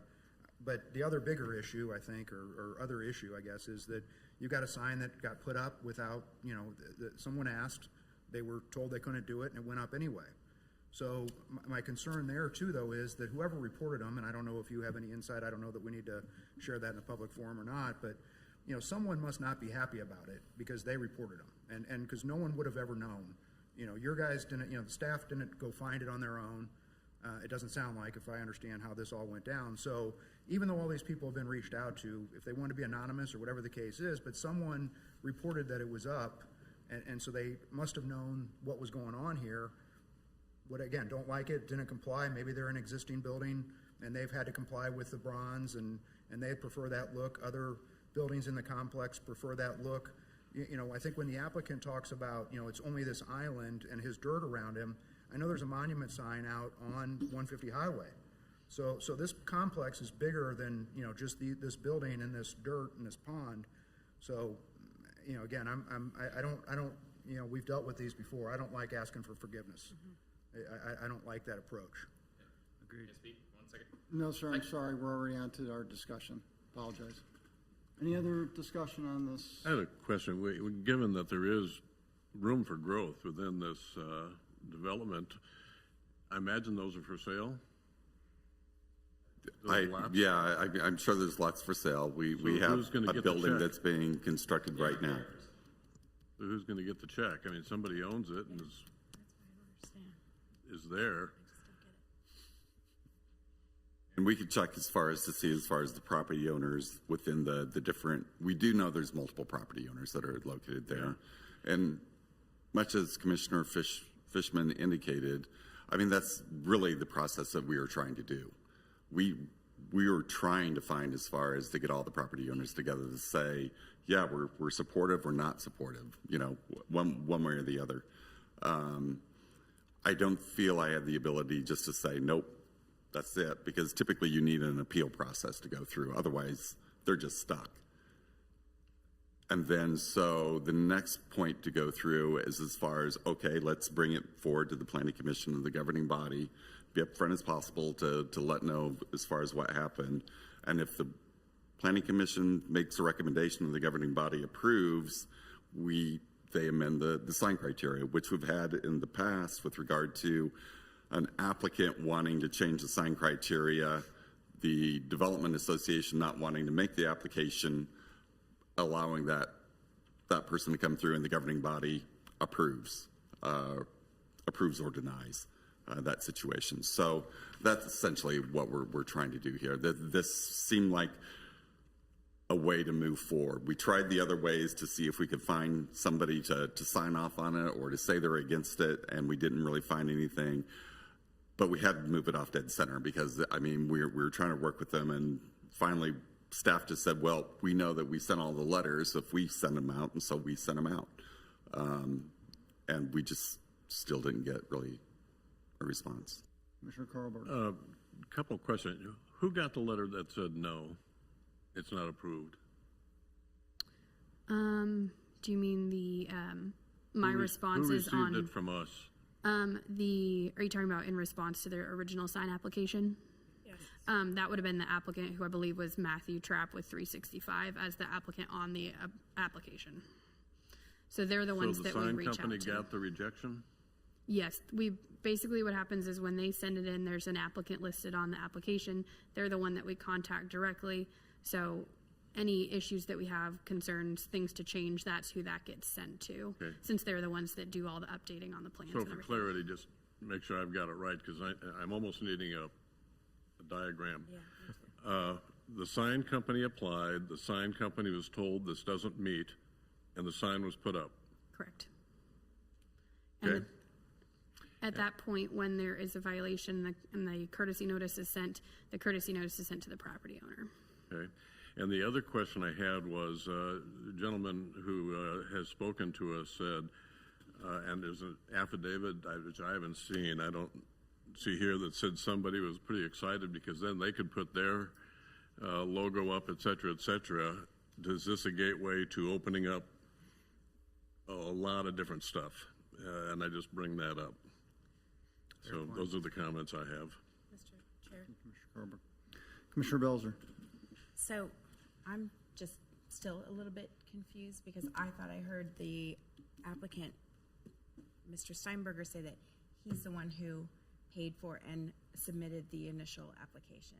So I'm still kind of confused as far as that goes. But I guess at the end of the day, we can try to drill down on all these details. But what Commissioner Fishman was discussing about, you know, if the applicant had come and said, I guess what we're reading here is a application for a final plan for a wall sign that is already a wall sign. And we've been to this rodeo before where we've been backed into having to approve things because they already exist, and that's just the way sometimes it happens. But I personally would have felt a lot better if the applicant had come and said, hey, I've really done a lot of due diligence to try to find all of these people that you've asked me to find. I can't find them, and here's some, I would like to apply to change the sign criteria, and here's what I would like and lay out, like town center, this is the sign criteria, and then reach out to the other tenants, and if they don't want to play ball, then he could move forward with that kind of proposal. So again, it feels like Commissioner Block said it's asking for forgiveness. It's an application for a wall sign that's already a wall sign. I struggle with that. I mean, it's not, I struggle with who submitted the application, who was told it was not approved, who said go ahead and do it anyway. There's a lot of things that don't make a lot of sense to me. I'm not disagreeing that there should be sign criteria, and it can be, I'd be happy to make it flexible, but it doesn't exist, and no one's brought that. Thank you, Commissioner Belzer. Commissioner McGurn. Thank you, Mr. Chairman. It is unfortunate that we're in the situation we're in, and yet at the same time, it seems like there are several obvious definitive facts. One, the sign criteria still exist as it was originally approved. I agree with the logic that says the applicant could go back and do all that work and get a group or the remaining people or the new people or whatever and come and request a change to the sign criteria so that his sign could work. But that didn't happen. So the original criteria is the criteria. This doesn't meet the criteria. There's 6 different reasons why it doesn't meet the criteria. It was put up after it was denied. I can't imagine how we're not going to deny this and ask them to go back and solve their own problem. I just don't get that. There's no way, in my opinion, that we should accept something that doesn't meet the LDO, that for 6 different reasons doesn't meet the sign criteria. Because ultimately the sign criteria still exist. And to ignore that and suddenly say, oh, we'll just provide forgiveness, I certainly won't do. Commissioner Franzek. Yeah, I think I would say, just kind of as an initial point, I personally don't fault the business owner here. I can understand you went and hired a sign company who then said, hey, here's the things we need, write a check, go get the signature. You did that. You would assume that they're not going to go put the sign up on your building if they haven't gotten it approved by the city. So that's personally for me, I don't fault the applicant in this situation for that. So I'm kind of looking at it as, you know, when they became aware of the issue, what did they start doing? And they started working with staff and trying to figure out a way to at least get to a forum where they could plead their case on this and make an argument for it. So I can understand it. I'm kind of looking at it through that context. I did have a question for staff, which is the applicant said that the revised measurements on the document that we got meant that some of the things that they weren't in compliance with, they are in compliance with. Is that correct? So the updated measurements, I believe what he's speaking to is the height of the characters. Per the criteria, I believe the maximum is 18 inches on the characters, and this sign portions of it do exceed that. Okay. So that is not meeting. And then the other question that came up is the applicant indicated that they do not illuminate the sign, even though it looks like it's set up to be illuminated. If we were to approve this, would there be a way to do that so that we're not opening the door to internally illuminated signs? We would probably, well, actually, that's a stipulation that we had recommended, should you guys recommend approval, would be that it be non-illuminated. It is a sign that's set up to be internally illuminated. It's just, as the applicant stated, not currently wired or plugged in at this time. And so we would probably have to stipulate that to make sure that that does not occur. Okay. Thank you. Any other discussion? Commissioner Black. One more quick question on that. So the internally illuminated, though, I don't know if I understood. Mark said that things could be approved by the development's sign criteria regardless, but I thought internally illuminated was one of those that could not happen anywhere. Actually, lighting can be changed. It can be deviated from. And so you do have some internally illuminated signs down at 103rd and State Line that are illuminated. But those are like old signs. Are we trying to get away from that? Actually, I mean, Jimmy John's is probably I think the last one that went through. At least I think they're internally illuminated. We tried to write the stipulations in such a way that if it were approved, it would make the applicant's sign legal, but it wouldn't provide a whole lot of wiggle room beyond, because we are afraid as far as opening up that door. We wouldn't have really taken an application from him to change the sign criteria, because then that's just the individual who wants to change the sign criteria coming forward and says, I want to change it to all these different things. And we already didn't have comfort with, knowing that the rest of the development was on board with that. So we wrote the sign criteria. If the Planning Commission were to recommend and the governing body to approve, we wrote it as tight as possible that would allow the sign, but not change anything beyond what would be needed to be changed for this sign. But to clarify, it would change the sign criteria for the whole. It would change. It would change the sign criteria, but it was trying to keep it tight to this as opposed to just opening the whole thing up. So I guess I just want to better understand what our options here are. So obviously we can agree with the denial, but then what happens in the process? So he just would have to go back, potentially take the sign down, go back to the bronze letters, and that's all he can do because this entity is defunct? Or this body always makes a recommendation to the governing body, and so you'd make a recommendation to the governing body. Governing body would then make a decision. They would either accept your recommendation, or they would overturn it, or they would remand it back to you to take a look at certain things. Say they recommended denial of it as well, the applicant at that point, is my understanding, then would be able to file in district court as far as to appeal that decision. But what we're looking for is a process to kind of move us off from what we've been trying to solve for a while now and just haven't really had any luck. But so if we deny it, and I understand, the governing body has to approve it, but so he couldn't bring forth, not deal with the sign that's already up, but just revised criteria. You're saying, I think you said earlier, though, he wouldn't be able to do that because the only way he can really change is if it comes with his approval. Is that the only? We're basically saying, yes, we need everybody to be on board with this. I mean, the one thing I didn't want to have, say I would have said, you know what, I'm going to approve this administratively and you're just going to have your sign. The last thing I wanted to have happen is a guy who just spent a bunch of money on a sign that, met all the criteria, coming to me asking, how did that get approved? Mm-hmm. So again, we're just trying to bring forward a process that does provide a process for a decision to be made. Completely wish it was totally different circumstances, and a lot of times it is, and it's not a big issue.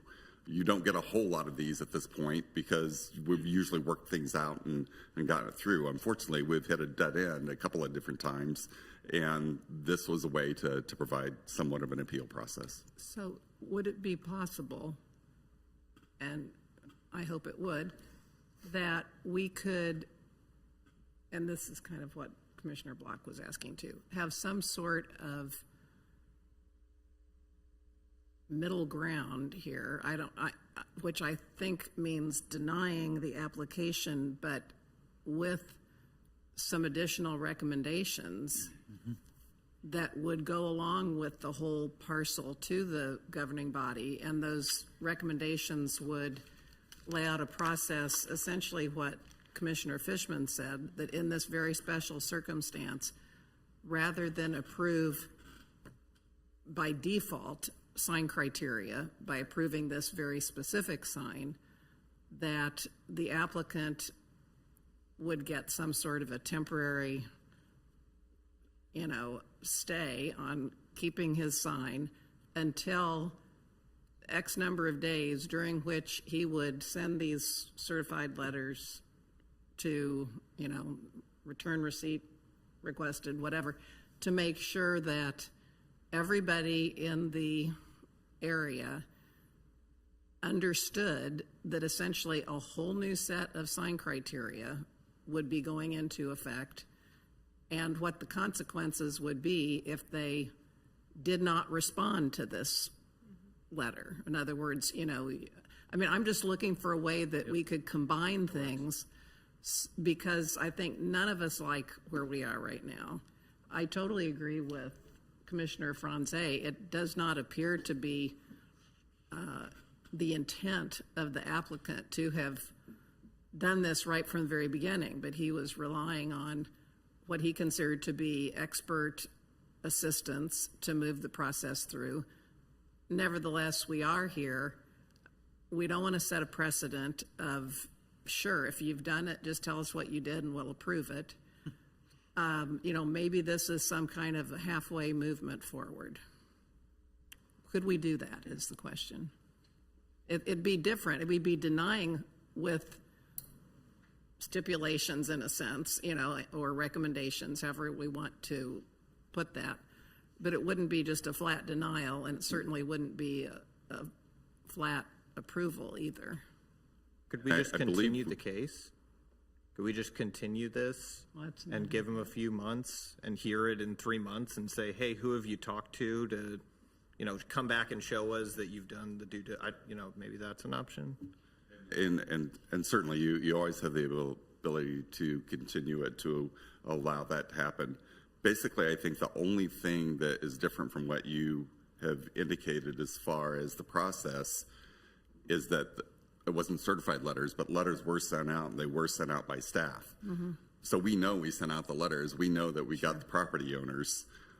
And so we did do that. And we can certainly continue the case and have a letter sent out by certified mail, return receipt requested, and come back here. And that way we'd have evidence maybe that people had received the letters, or we were hoping somebody, and we thought that maybe there would be at least a few property owners in there that once they received the letter from staff, and we did indicate that what the whole thing was about, that essentially there was a request as far as to change the sign criteria and whether they would be supportive of that. We just didn't get that. But did you tell them what the new sign criteria would be? So they understood that the new sign criteria would be multicolored letters and logo only signage. I mean, was it with that degree of specificity? I don't think it was to that degree of specificity. Yeah, because I guess that's and we could definitely do that. Hoping for is that they would know exactly what the new criteria are. They would understand the consequences of not responding. I still sort of like the idea of denying it with those kinds of qualifications to send it on to the governing body so that the governing body can put their 2 cents into, because maybe they'll have a different way of solving this problem. But I agree. Does that mean that new signs within that development that don't conform with the LDO are okay? And maybe that's a point of clarification.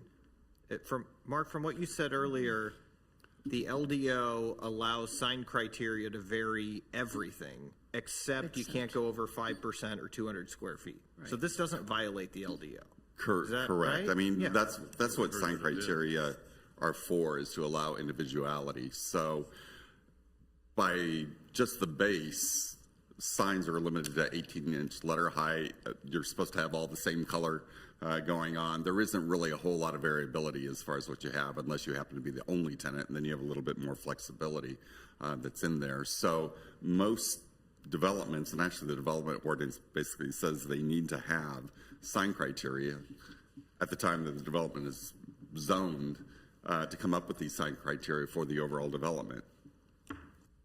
But I think we would take out the internal illumination from these criteria, no matter what, because he's not going to use it, and we don't want to trigger internal illumination throughout that development. It would be my opinion. And we didn't let him know that we are not supportive of the internal illumination, and he was agreeable to say, you know what, I'm not turning it on. I haven't turned it on the whole time.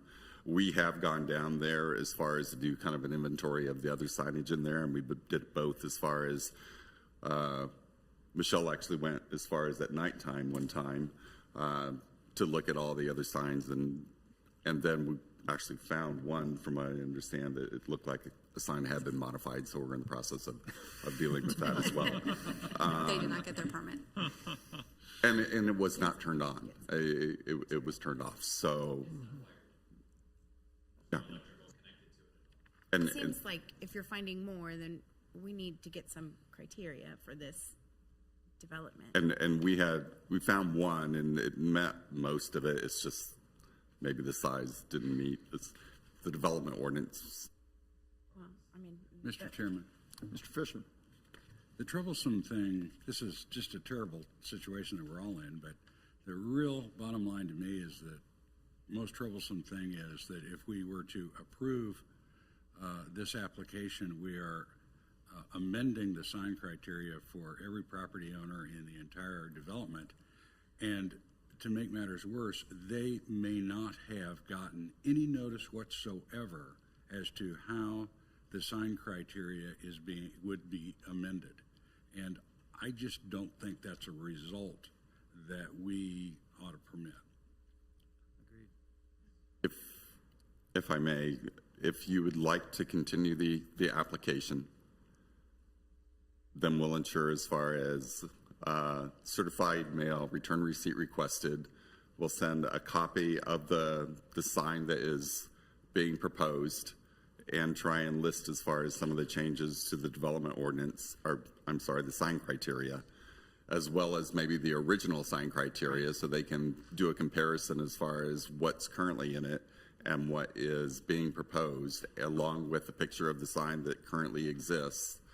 And I think make it clear that this is in addition to the existing sign criteria. This, doesn't mean they have to change theirs, but it's going to be everything you had plus blah, blah, blah. Correct.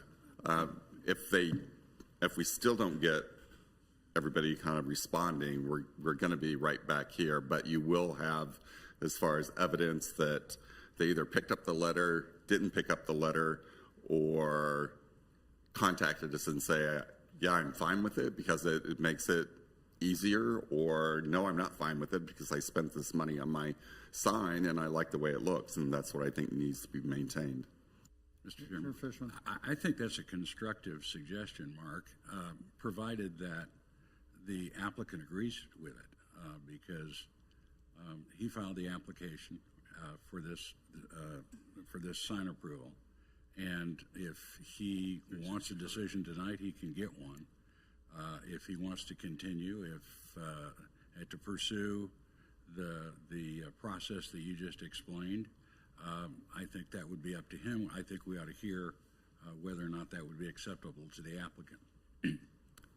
That's a direct question. You can come up and answer that. Hello, everyone.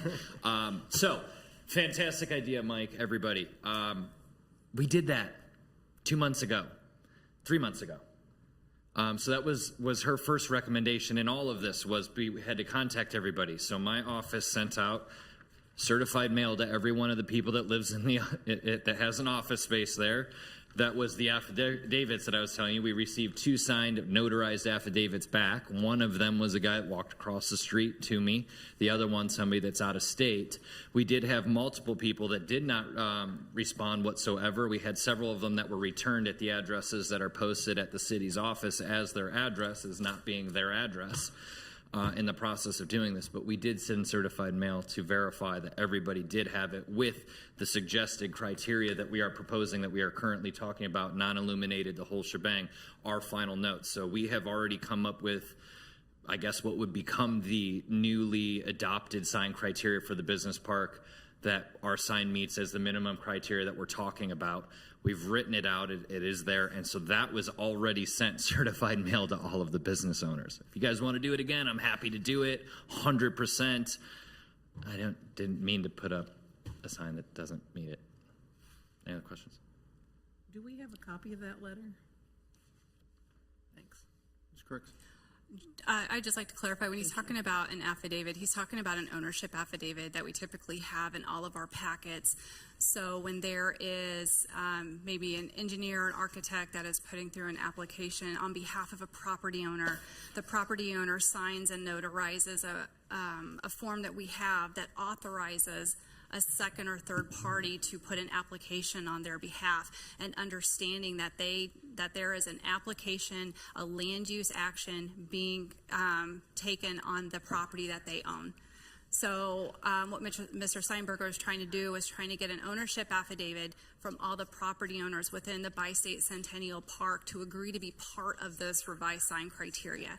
He actually started, we worked with him in like end of October, early November. We started this process with him last year, and he worked through the holiday season trying to get all this together. He did get those letters sent out. He was not having much success. So then staff then took up the sword, and then we started trying to send out the letters as well. But I just wanted to clarify, when he's talking about the owner, this affidavit, he's talking about an ownership affidavit that all the property owners received, that he had requested that they sign off on to become part of this application. And so those letters went out. So the property owners have been informed of these potential new sign criteria that are in the stipulations here. And the only responses received were either positive or neutral. Is that I believe what Josh had sent out was what he was proposing to try to change the sign criteria on behalf of this inactive development association. But the property owners got those. They've received now letters, 2 certified notifications, mail. one from the applicant and one from staff. So I think and correct me if there's a missing document here, but what I see is this as being the explanation of what the new sign criteria would be. I don't see a listing here. There was the line item one that had like all the bullet points of it as well. I don't have that document here today because I knew that they would have it. So I only brought the other stuff that was in my. I guess I'd be curious. I mean, I'd like to see what they thought they were agreeing to. What they reviewed, yeah. We can send that down so everybody can see it. And it may be best to go ahead and continue this so we can gather more information and maybe take another stab at getting a hold of these property owners and sending something from staff as return receipt requested. And that way we would have the green cards as evidence that we. Right. The criteria listed on here is the checklist for the application, not for the details that we're talking about for a different kind of sign deviates from. Mr. Chair? Commissioner Carlberg. The amount of loose ends in this are absolutely astounding. In my corporate work, one of the things that you base stuff on is, was it well communicated? Was it well understood? We received an application for a sign. We said no. It was sent to the person who applied. It was well communicated. Was there any question in that letter that it was denied? I don't believe so. It was all via email that it was going back and forth. It was well communicated. It was well understood. There's a sign up that doesn't belong up there, and we have no idea why. Has the applicant who spoke here today seen that letter that went to 365? I'd have to look back and see if he was copied on that email. I'm not sure this one. You said no. You're mouthing no. There's just so many loose ends on this, it's amazing. But I would have a hard time approving. I could approve a continuance, but this is just amazing. Any other discussion? Commissioner Franze? Yeah, so I get, just to clarify, in the packet, the staff recommendation, these stipulations that are in here, those would become the new, those would supplant the existing sign criteria. So that is what is very, very important to be communicated to all the property owners in order for anyone to feel comfortable approving this. Correct. Just to clarify, when we were going through this process, staff did work with Josh to try and put together criteria that would work. That is when he sent out notice to the property owners. The reason that it shifted is because we didn't get all of, there's between 20 and 30 different property owners in that development. I believe he said he received 2. And so the issue was we needed to have everybody on that. So when that happened and we pivoted to the signage, staff came up with those criteria to have his sign be within the parameters like Mark said, but then also not open it up too much. So those are what we felt would be a good set of criteria in place of the new ones to bring everything kind of together. And so given that we don't anticipate receiving approval from everyone in the business park, this is the narrowest that staff is comfortable with that permits his sign and does the smallest change to the sign criteria for all the other property owners. Correct. Okay. So again, these stipulations, these criteria were not sent to all the other building owners, the other business owners, correct? Correct. If you're talking about the stipulations that we had, Yes. no, that was in response to having something that if you all wish to approve it, that we had some guidelines at that point. Okay. If the applicant sent out criteria, that was, like I said, while we were working through that process and getting everything kind of tightened up, and then we shifted gears a little bit when we couldn't get all the approvals that were needed. So personally, I would be comfortable if these criteria were sent out in a certified letter to all the other business owners. And it was stated, hey, this is what we want our new sign criteria to be. This is a certified letter letting you know that your sign is in conformance, but also here are a bunch of other options, and you can agree, and you'll signify that by responding to the certified letter. And if they do, great. And if they don't, they've been notified. And I think that way all the bases are covered. But I do agree, I don't remember who said it, about checking licensing for people who are, I mean, this is the second or third time that something has come to us that we've been backed into having to decide whether we want to approve it or to ask for forgiveness and permission later, whether it's through the business owner or through these people. Somebody needs to be accountable, and if it's these people, then they shouldn't be able to be putting up signs in Leawood. I think we need to find a way to do better, because we need to protect our people who are owning businesses in our city. That there's no protection for them, and that's sad. Can we find any lineage with Hallison Miller from 2011 who approved this, who approached us with this and approved it?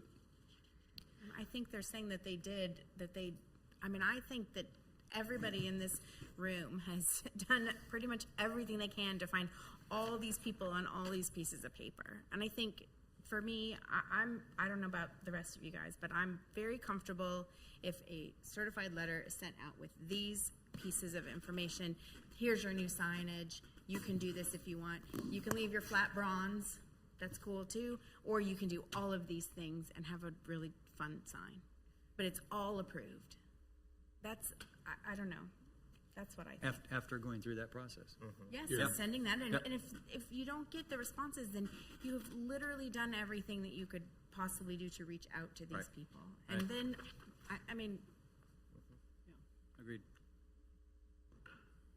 So does has to someone be- need to make a motion? Well, before we do that, let me make sure that, any other discussion? Well, I would just add to that, that I think it would behoove you to send out the existing sign criteria, so that, again, there isn't any question in people's minds. Here's the existing sign criteria. Add to it these bullet points, and that will be your new sign criteria, unless whatever, process you want to slip in there. Have the right to agree or disagree. Yeah. But, failure to respond will be considered your approval or something like that. I mean, we Right. got to make it clear that if they don't respond, By such and such a date. it's a default, Compliance. well, it's a default the acquiescence on their part that this is fine with them. I'd suggest that wording needs to come from the city of Leawood, otherwise we're just allowing other people to write up the. Totally. Right, it has to be from, it can't be from the business owner. This Yeah. has to be a certified letter from the city. There's this motion action pending and, And we'll send out, as far as the letter indicating as far as the changes, we'll send out the original criteria. We'll send out an explanation of how it would change, and we'll send out as far a picture of the sign that is there. So we'll try and make it as clear as possible, exactly what the field is. I mean, we can do that, and we can do it certified mail, return receipt requested. I think there's one thing that has to be decided, is what constitutes success. If nobody responds, does that mean apathy wins and you can do what you want? That's So what we I'm have to have a suggesting. certain response that says, yeah, go with it. Oh, I think there should be a date by which business owners need to respond. So the onus is upon all of the business owners. And if they choose, and I think Commissioner Hoyt's point of saying your non-response is acquiescence. Okay. And then yes, I mean, I think Yeah, I think we need to define that, I yeah. think it all needs to be very well defined clear, with a yeah. clear-cut date. This is the date by which you need to respond, and if you don't, it's going into it's moving, action. It's it will moving move forward. And we'll include the date that they are continued to, so they know that there is a meeting regarding this issue on this specific date, and that there needs to be a response prior to that. This is not a public hearing, so they wouldn't have the ability to come in and speak, but they definitely would have the ability to send in emails, call, send letters. Emails and letters would definitely be included in your packet as part of that, unless they came in after the packets were sent out, and then we put them on the dais, like we always do. I think it would be important to say in this letter that this is a reminder that any sign that goes up must have approval and show the criteria now. Don't just put up signs that you say, adhere. So we would make a motion for continuation on the case. Is that the Right. concept? Correct. Commissioner Block. Just one more question for staff. So Mark, when you said you're going to send those letters and you didn't have any success, and the applicant didn't have any success, I mean, and I think there was a reference to only 20 businesses, and I don't know if that was 20 owners, but help me understand who those letters are going to go to. I mean, there's Central States, Cockrell, Compass. I mean, so there are those all the skin place, like I said, on the southeast corner?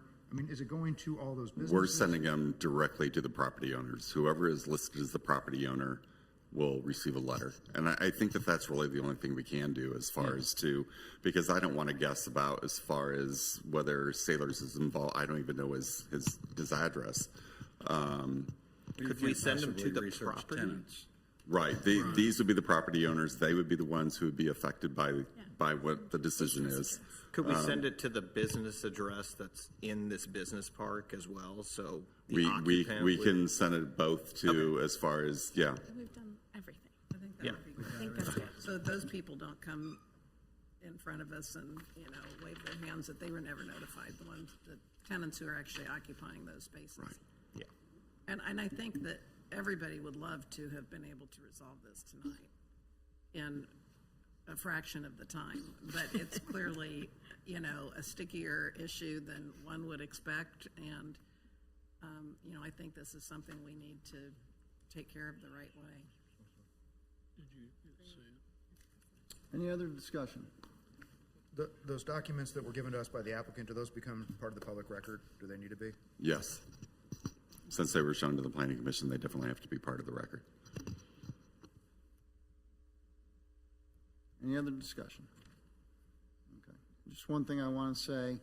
I think it was Commissioner Belzer that said this is not our first rodeo. Where we have had a applicant come before us, something was done by a vendor, they didn't know about it, and unfortunately that is a part of the business life where that happens. It's unfortunate for people like Mr. Steinberger, but it is what it is.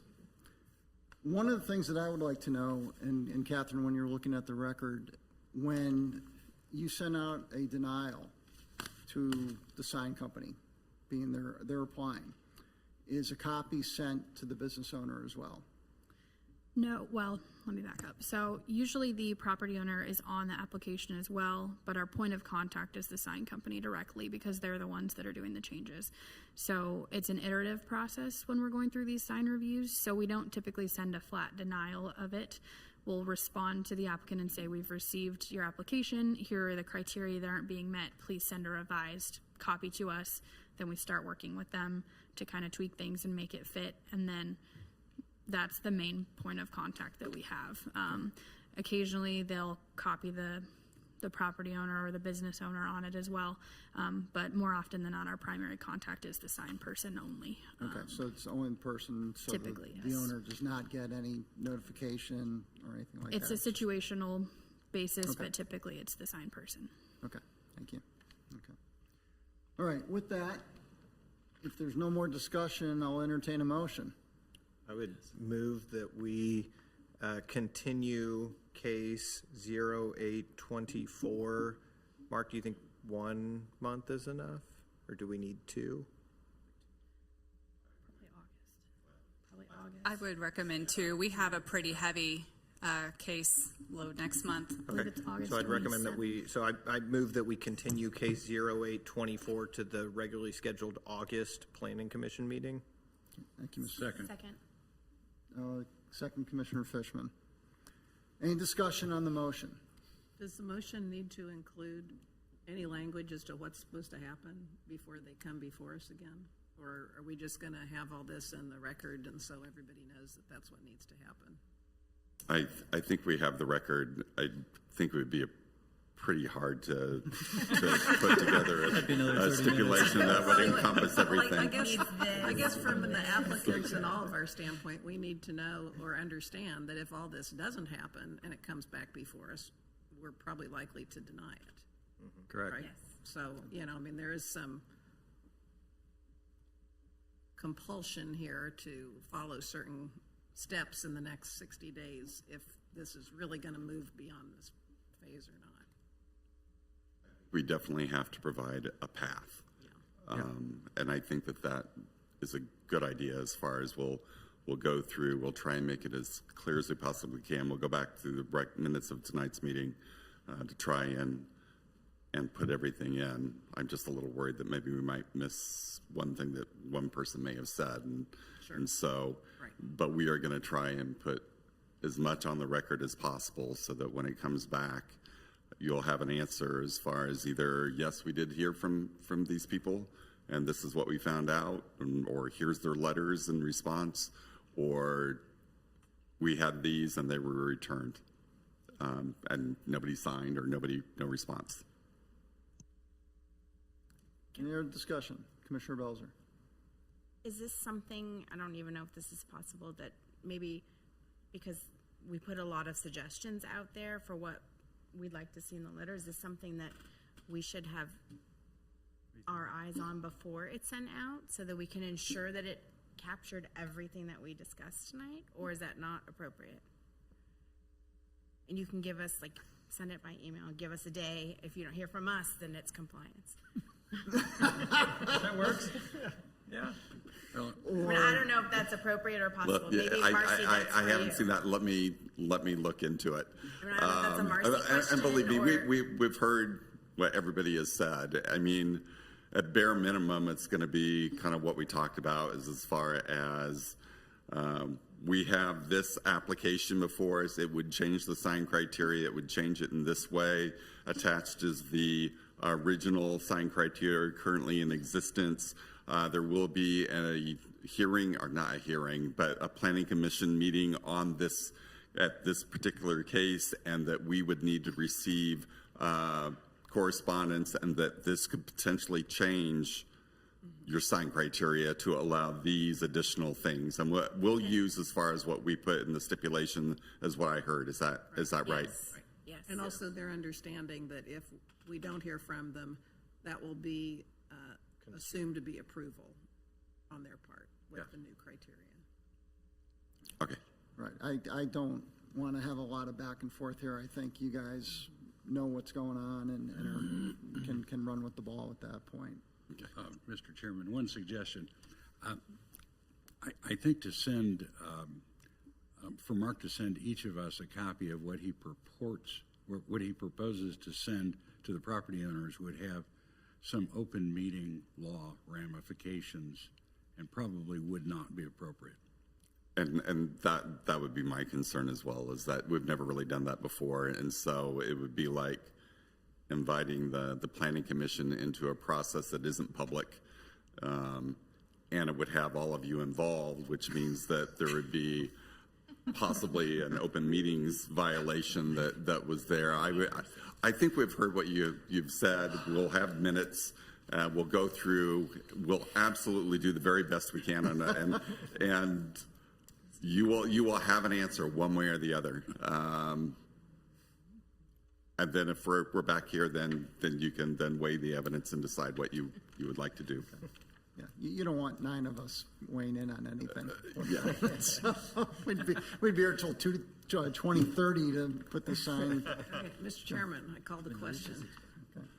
All in favor of continuing case 0824 by State Centennial Park Next Gen restoration signage to our August regular session meeting, please signify by saying aye. Aye. Opposed, nay. Unanimously passes 9-0. Mr. Steinberger, we'll see you in 2 months. Keep your nose clean, okay? Don't get in trouble. With that, I'm going to request a 5-minute recess for myself. Apologies to everyone in the audience that has to go through the hour-and-a-half sign discussion. We'll see you in 5 minutes. Longest discussion on signs. We've done this before. This is not the first time that we've. And it's really good. I think if this were something where it was so egregiously, where you'd say, well, we definitely don't. No. It would have been just denied it.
Good. All right, I'm bringing us back into session for the Planning Commission regular session meeting.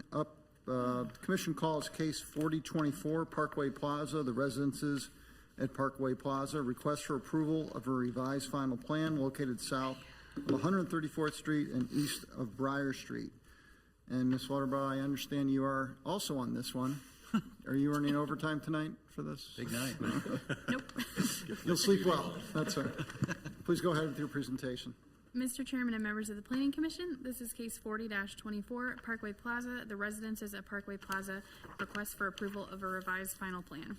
The preliminary plan for this case was approved in April of 2021 with case 3321, and the final plat and plan were approved in January of 2022 with case 9521. The applicant is requesting approval of a revised final plan for updates to the previously approved residences at Parkway Plaza condominium building. The project site is situated north of 135th Street and east of Briar. Prior to construction of the building, the site was vacant, and there are 2 vehicular entrances to the property off of the northwest side, off of 134th and off of the southwest side. This building is currently under construction, but the applicant is requesting changes that don't affect the footprint or the exterior facade details of the building. The following items have been changed since the 2021 final plan approval. The building was approved with case 9521 to have 10 condo units. The applicant is proposing to add an 11th unit, requiring the plan to go back through for revised final plan approval. The applicant is proposing to add additional landscaping to the site, primarily in the rear yard on the east side and on the north side of the property.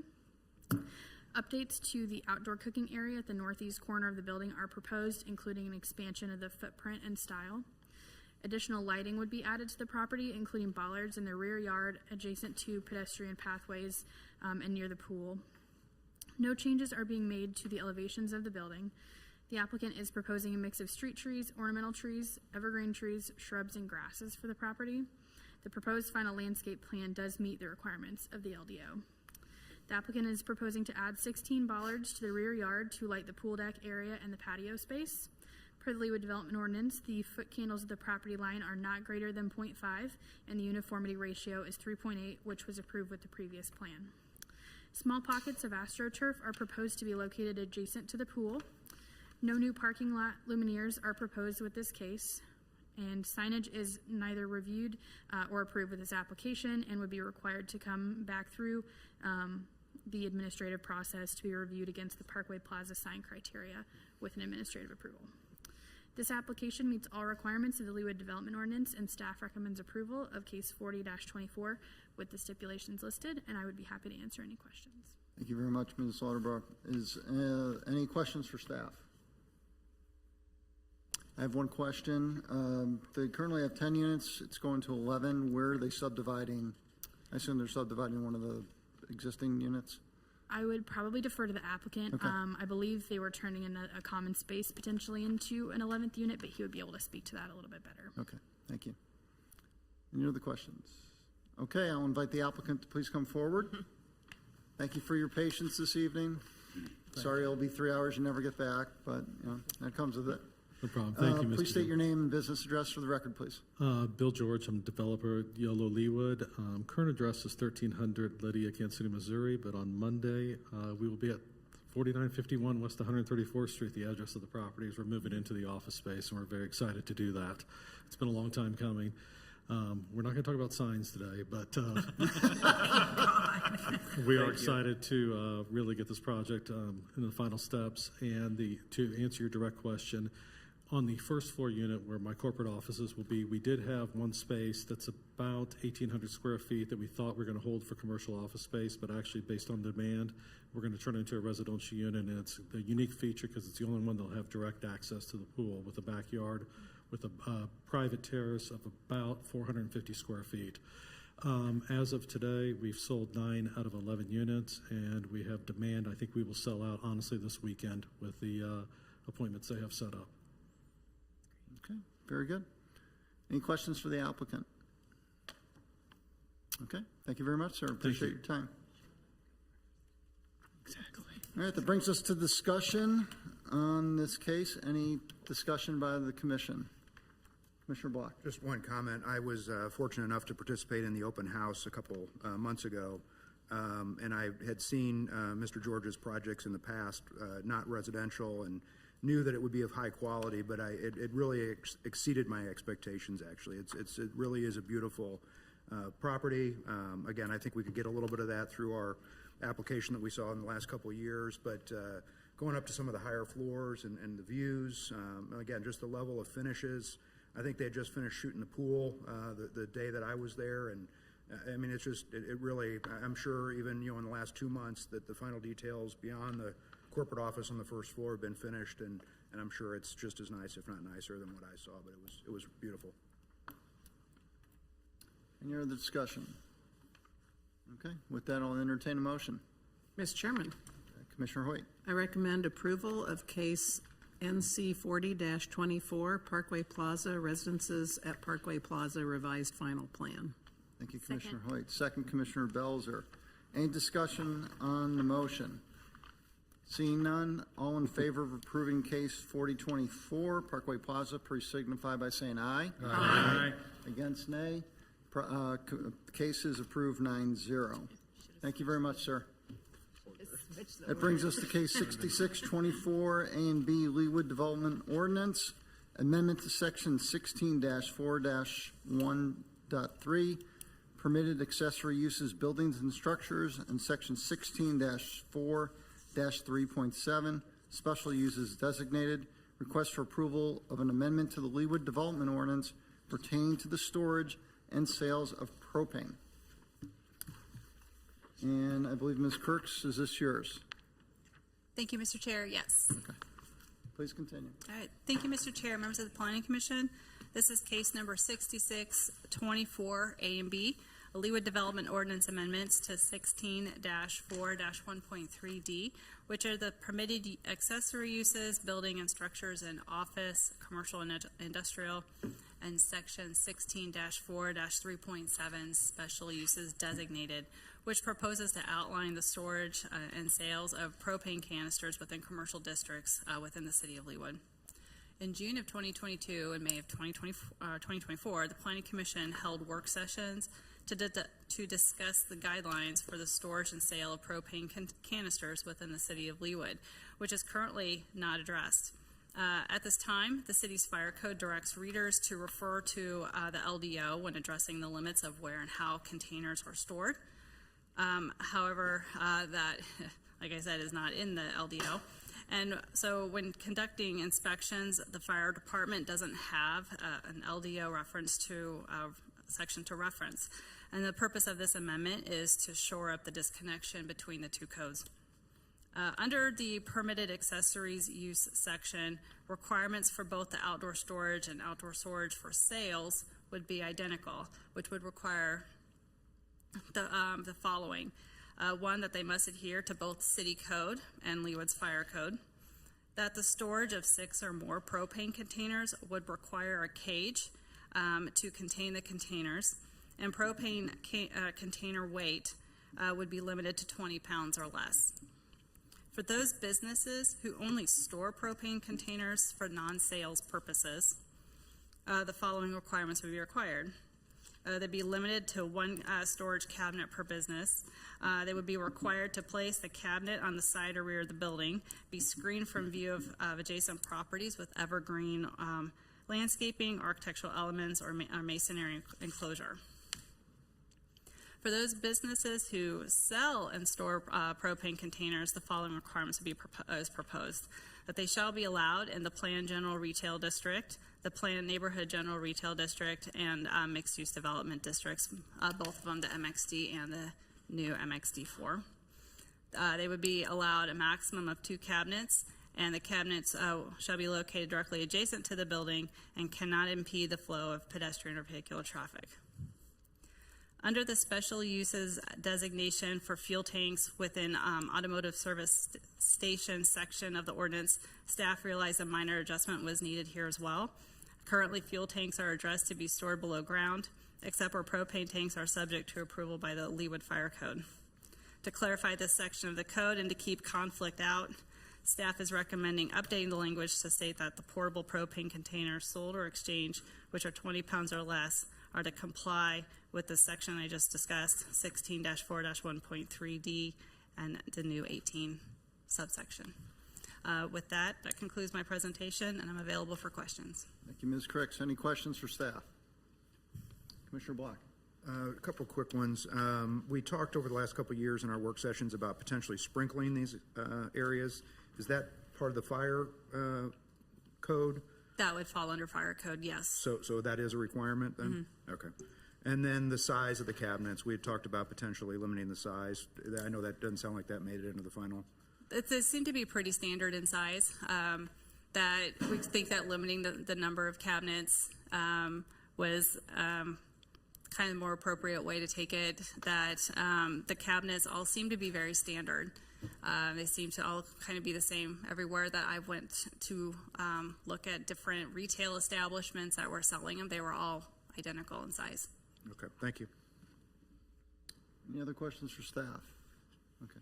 I just had one notation. I think it's a typo. My eyes aren't playing tricks on me. On the sales and storage of propane tanks, on the bottom, under case 6624, number 1, fuel tanks, that first line, after the word ground, I think it should be a period instead of a comma. Sir, the period is actually at the very end of the strikeout. Okay, got you. Thank you. I do just want to, can I throw something up on the projector? I would just want to kind of clarify a little adjustment in the numbering.